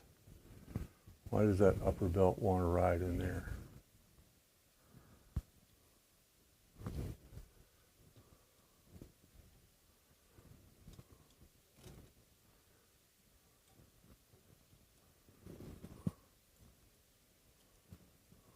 There we go.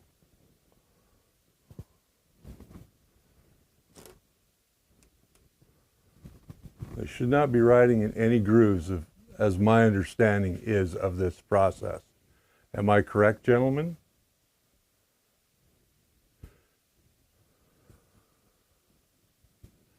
For our guys that are building these or have built these, they run on the pulleys, okay.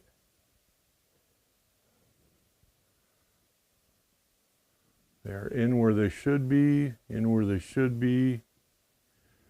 That one's run correctly. Okay, so I guess we're back here.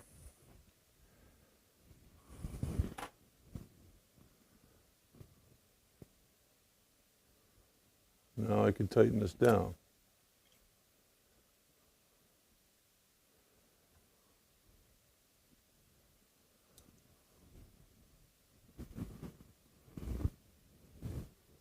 Okay.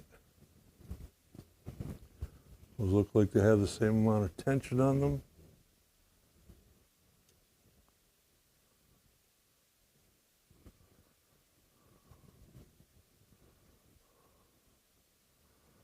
do. Maybe I'll pull that top one a little bit tighter. Same thing with the bottom one. Oh, Guy the Jedi, I wouldn't say that. I think there's always a possibility. I never thought I'd be able to build one of these either for the longest time when they first came out. And then I just put some money away and just socked it away. And did I see Golden Jaguar come in, or did he leave? Oh, there he is. Now, while Golden's here, I'm going to ask him if I did this correctly. So that is now together. Those belts are all run through. You can see here. Let's start here. We're around the proper pulleys, top and bottom. And then around the back, we're on all of the pulleys on the back. Did I do this correctly?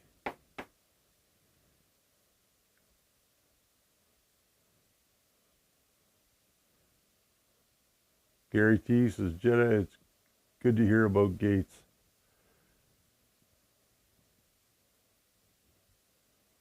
Yes, it looks great. Okay, great. That's what I needed to know. There's those. Let's put these in. And I'm sorry that I missed streams yesterday, guys. I know that I should have been there to support my brothers, but yesterday was a busy day for me.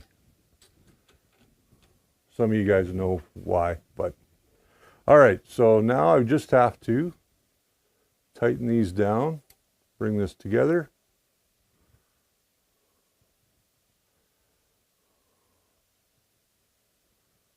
Okay, that one's done.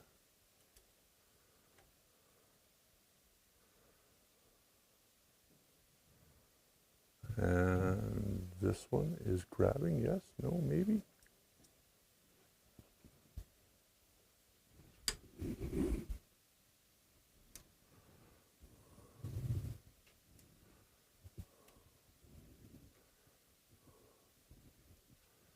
Come on now.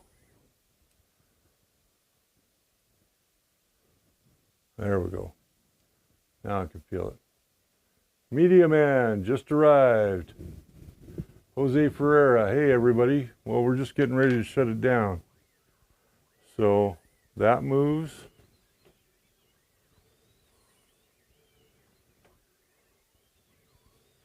Okay. Other than the belts being a little loose, because I can feel them skipping on the pulleys and spots, I think we're good. We've done it.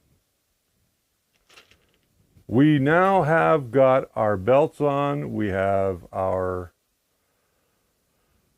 everything's pulled in the right direction. Okay.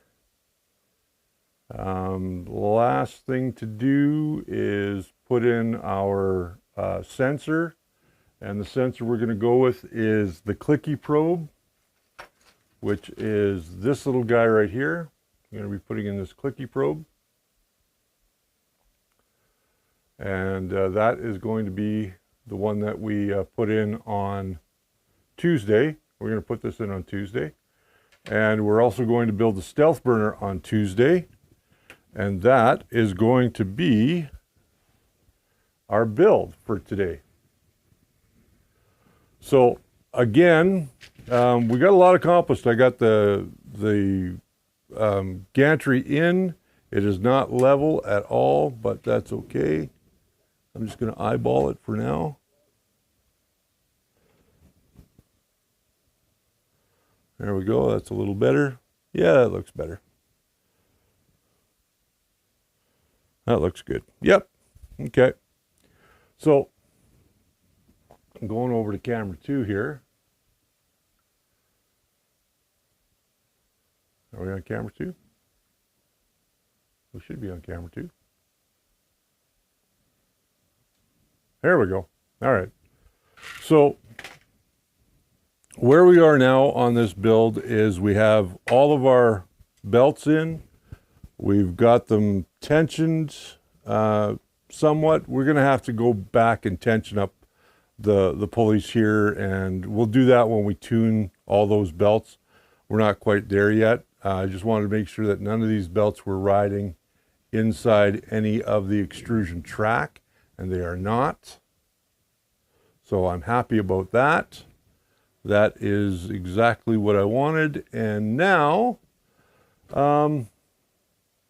we're just moving on to doing the stealth burner, which is going to be our tool head hot end. And then that will be on Tuesday night. We'll do the tool head hot end. And then we've got some other stuff that we've got to work on next week. I got to finish up that video for the Hero Me Generation 7, which I've been working on slowly but surely. This has kind of taken my priority because of our time limit on it. But I do want to get the Hero 7 or the Hero Me Generation 7 video out before we go to Maker Faire. So we've got a few more weeks that we can kind of push that around a little bit, but we will get that one out. Until I see you guys on Tuesday night, we're going to be back here at 6 p.m. Mountain Standard Time, which will be 8 p.m. Eastern and 5 p.m. Pacific. And we will be building our stealth burner, which is our tool head hot end. And then we are going to be moving on to doing putting in the electronics, and our wiring harness should be here on Monday. So I'm really happy about that. So this dedication to my friend Peter Reynolds, who passed away. I just want to bring up the ticker here real quick so you guys can see it on the bottom, and thank our friends from Dwit 3D Canada, Tim, who has been instrumental in this as well as Kermit from Build It Basement, who helped out with some of the stuff that we needed. LDO Motors supplied us with all of our hardware. They supplied us with all of our motors and the E3D V6 or E3D Revo Titan. We also have a Fadus Voron, pardon me, yeah, a Revo Voron. We also have a Fadus Voron high flow that we can put onto this machine. We'll probably put that on a little bit later. Big Tree Tech, all the electronics in here have come from Big Tree Tech. Keene Village Plastics, KB3D. Chris did an amazing job on the panels, all the ACM panels, which will be going on here. And I'm going to show you a very special panel that's going to go into this, as well as, who else did I miss? We got LDO Motors, Big Tree Tech, E3D Fadus, 3D Lab Tech. I want to thank him. He's been filling in all the little things that I need. He actually brought over the belts and all of the pulley systems and everything that we needed, and brought me over this ultralight X-Rail, which replaced the standard one. So I want to thank him for that. KB3D, like I said, supplied us with all the ACM panels, our magnetic bed and flex plate, and a few other little sundry things. Keene Village Plastics, the purple ABS is all from Keene Village Plastics, which it should have been purple and gray, but it's purple and black, and I'll live with that. I'm okay with that. And of course, DeWitt 3D, who printed all the parts for me. DeWitt 3D Canada, thank you again for all of that. And Build It Basement supplied or sent me over his spare 300 millimeter bed with a Kinovo heater on the bottom already installed, so that's going to be easy to do. And yeah, we're getting close to actually programming this thing. So we're going to be putting in the Manta M8P with a CB1 Raspberry Pi equivalent on this. Matt Gurman, thank you for coming today. Everybody, thank you for coming. For all of you guys that did the super chat, I'm sorry if I missed it today, and I do appreciate you all for being here. Make sure that you hit that like button if you haven't already, and I will see you guys again on Tuesday night. Remember that the first layer is always your foundation to a great print. Until I see you on Tuesday, bye for now.